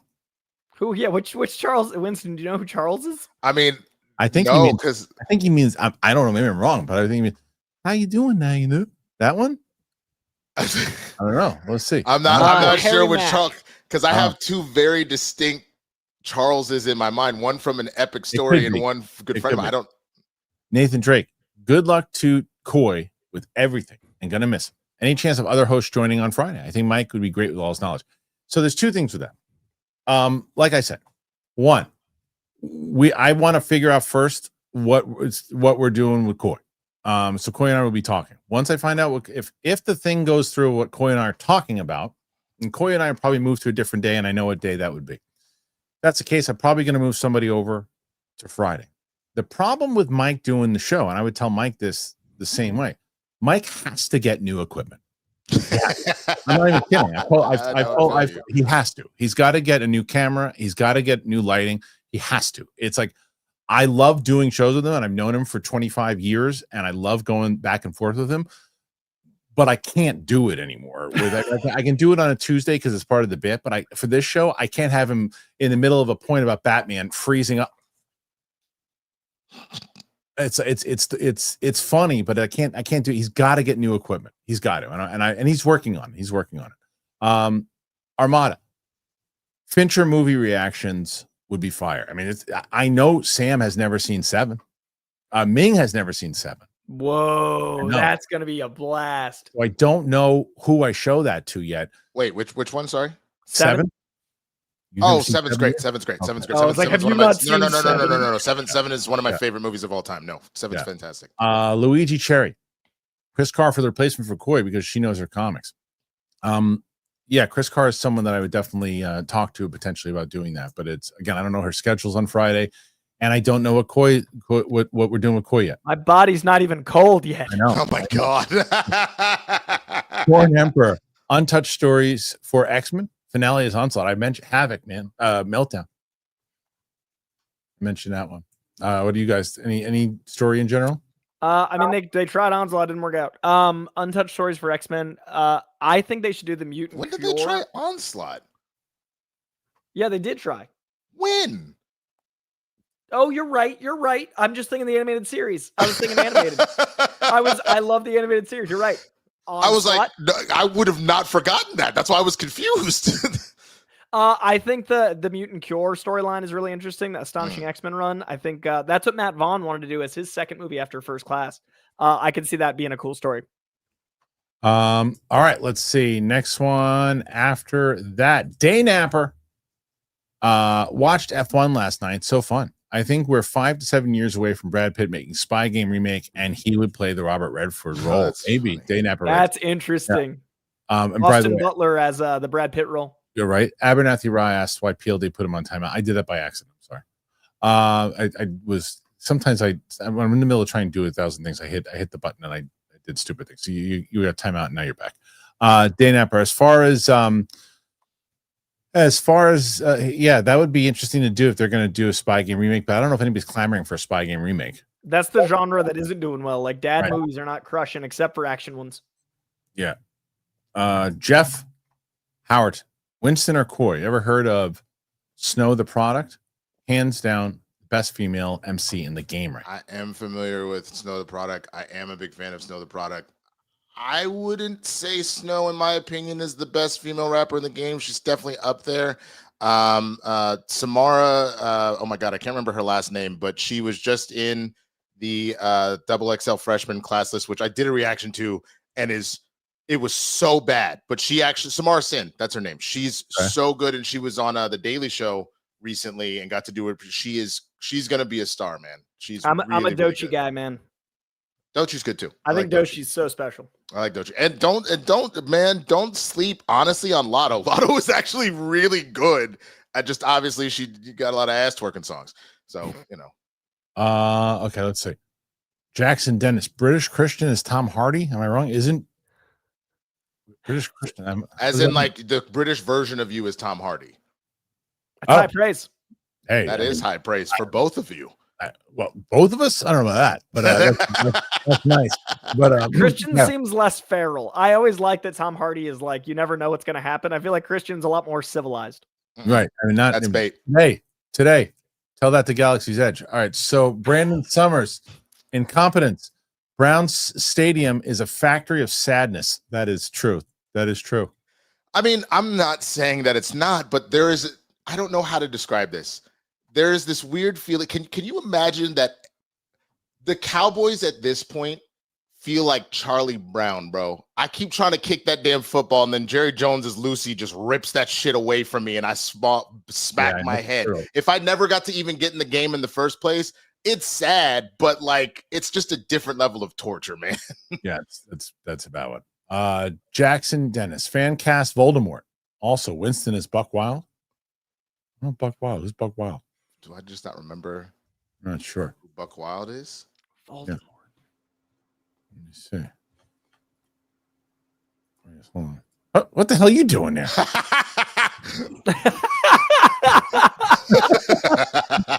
The hell is he doing there?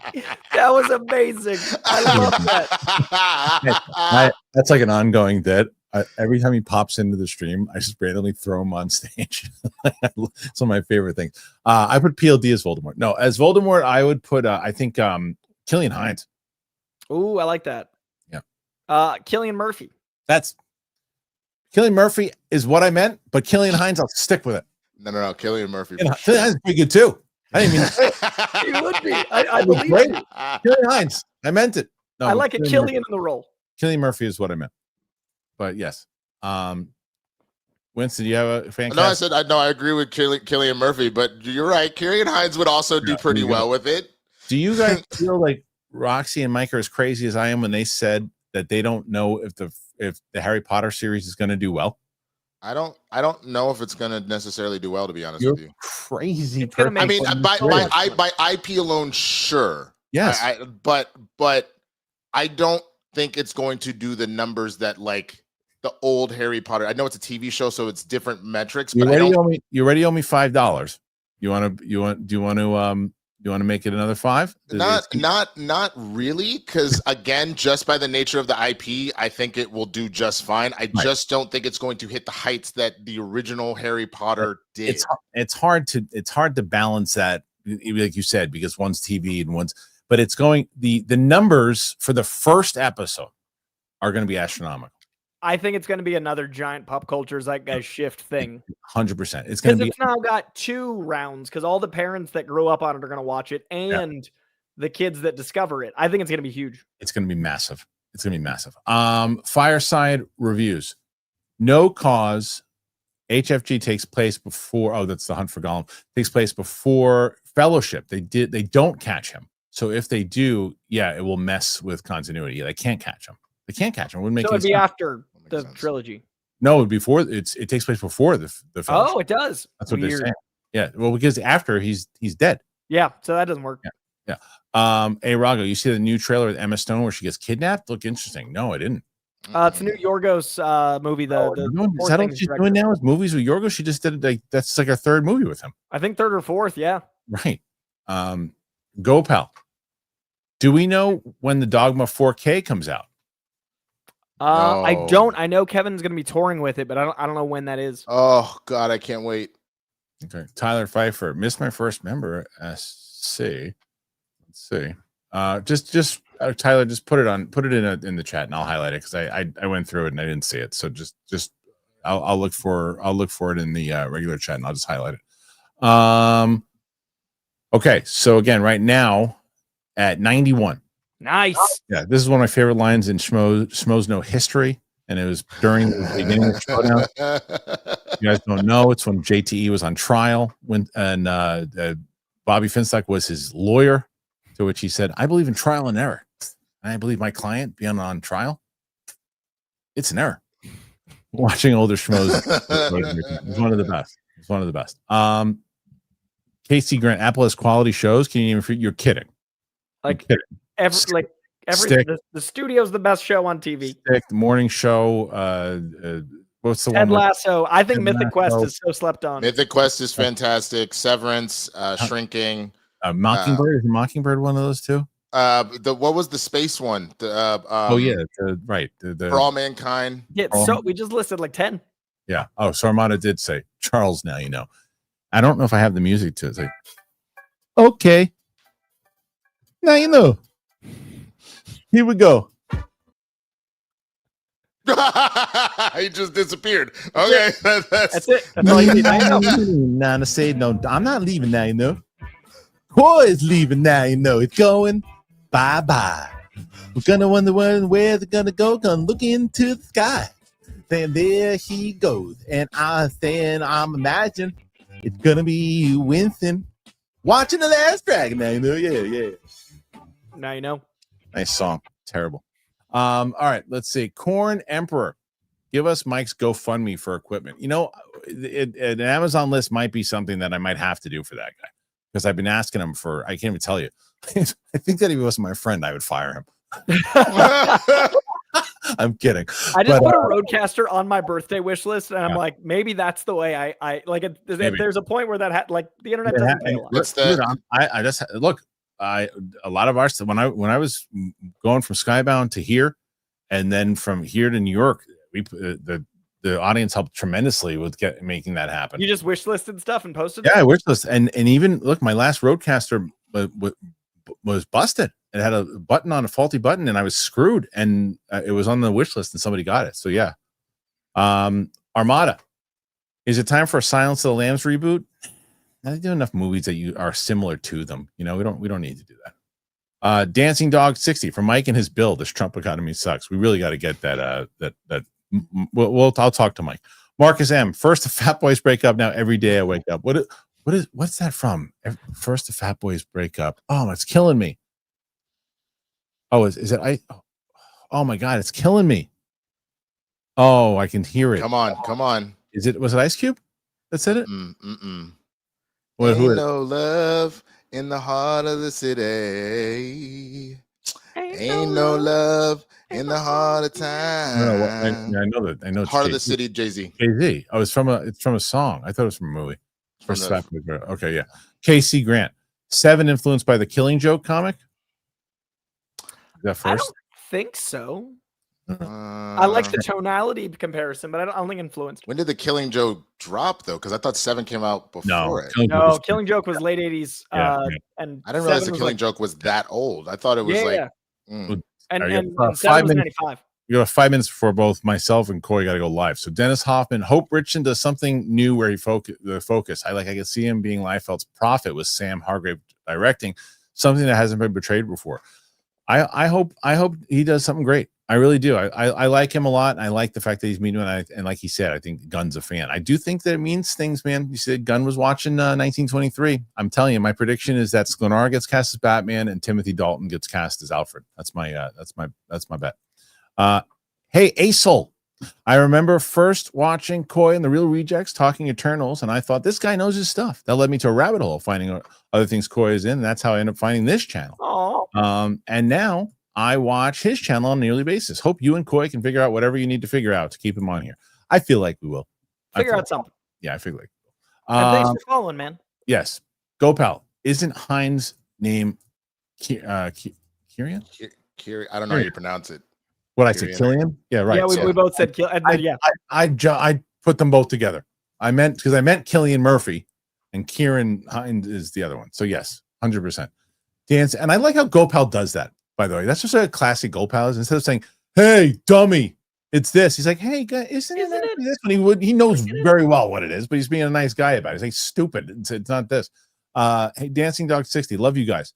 DCU Batman needs to be heart in it. I like that choice. Josh is Bruce Wayne. Imagine him kicking ass in Gunn's universe. Bro, hire me to cast. I like it. I like it. Jackson Dennis, was the W review from 16 years ago your first ever? No, it was our first Schmoes No review ever on YouTube, but it was not our first review together ever. Brandon Summers, might as well be called the Cleveland Charlie Browns. Coy, I'm going to miss you on the show. My guy adding much needed diversity alongside Winston. Very fair. Very fair. Jackson Dennis. Charles feels like a South Park character. He really is.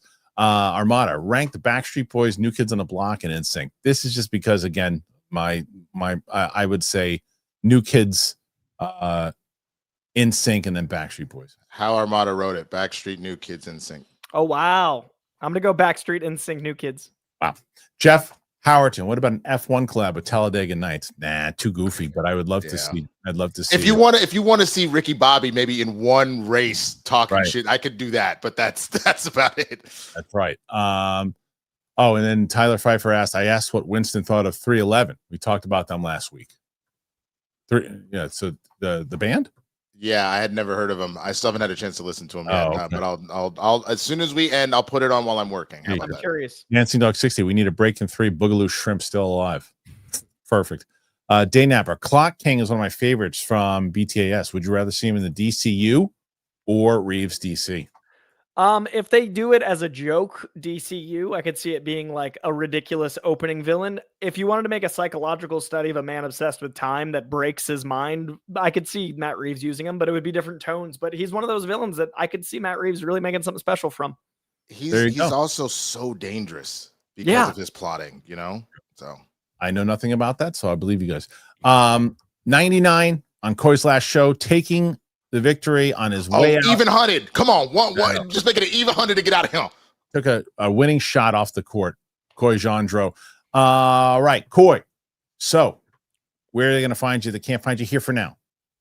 For now, hunt me down on my YouTube. First of all, I'm really trying to grow my own personal YouTube, and Kristian's been essential in recommending I do that for years, and I finally started listening. So find me there. I'm going live here in a minute talking about comics themselves. So please, at Coy Jandreau on YouTube, this very platform. You can also find me on Instagram and TikTok and DC and HBO and Real Rejects and The Hollywood Reporter and The Escape Pod and lots of other, and my podcast, all those places. Winston A. Marshall, where can At the Swaggy Blurred on all platforms. Again, YouTube, Twitch, all that stuff. Streaming a lot more. Blurred Breakdown on Mondays. Spill the Tequila with Roke on Tuesdays over on his channel. Blurred's on the Hood back on Wednesdays. Back here on Fridays. And, just with my YouTube channel, man, we're going to be doing a lot of like watch alongs. And like I mentioned, Blazing Saddles is back. I'm doing it this Sunday. So come and let's do it. check them both out, guys. And then again, we had Gopal, who's fine one more. Renetta, guys, 5 years ago today, we lost a legend. Chadwick Boseman carried grace, strength, and purpose into his role. I can't believe it's been 5 years, leaving us more than movies. He left a legacy. Gone too soon. His light and impact will live forever on. Beautifully said. And yes, he was. I got an opportunity to interview him at Comic-Con one year with Tiffany, and man, such a great guy, such a presence about him. My favorite interview. Oh yeah, I ever did. Yeah. So yeah, very well said, Renetta. He was a real bright light. Dancing Dog 60, Coy the Man, and then Jackson Dennis for the last one. Steve Buscemi as Man Bat. Would watch. Yeah, we'll watch. Guys, thank you so much for being here. Thanks for supporting the show as it's been in its form since the beginning. Hey, every once in a while there's a band and one of the founding members goes off to do another solo album or something along those lines. And when that album crashes, I come crawling back. No, it's fine. We wish Coy the best. Coy's and he can hear me, but he can't say anything. And I love Coy. I adore Coy, and I wish him nothing but the best. And like I said, I made it a priority for myself to make sure that I said, well, wait a minute. I don't want him to just go off into the wind. I got to find a way. And I really do think that I found a way that Coy and I will be able to do something together. We just got to let it, see how it, let it marinate. But Coy, nothing but the best, my friend. You're crushing it everywhere you go, and make sure that you guys support him wherever he is. Go to his channel, check it out. We'll see him back here soon, one way or another. Little Yankee says the same thing. You guys rule. Head on over right now. As soon as I sign off here, I'm going to head on over to the member stream. PLD is waiting, tapping his watch. So we will be there. Come check us out. Appreciate you guys. See you on the flip side. Bye-bye, everybody. Bye-bye.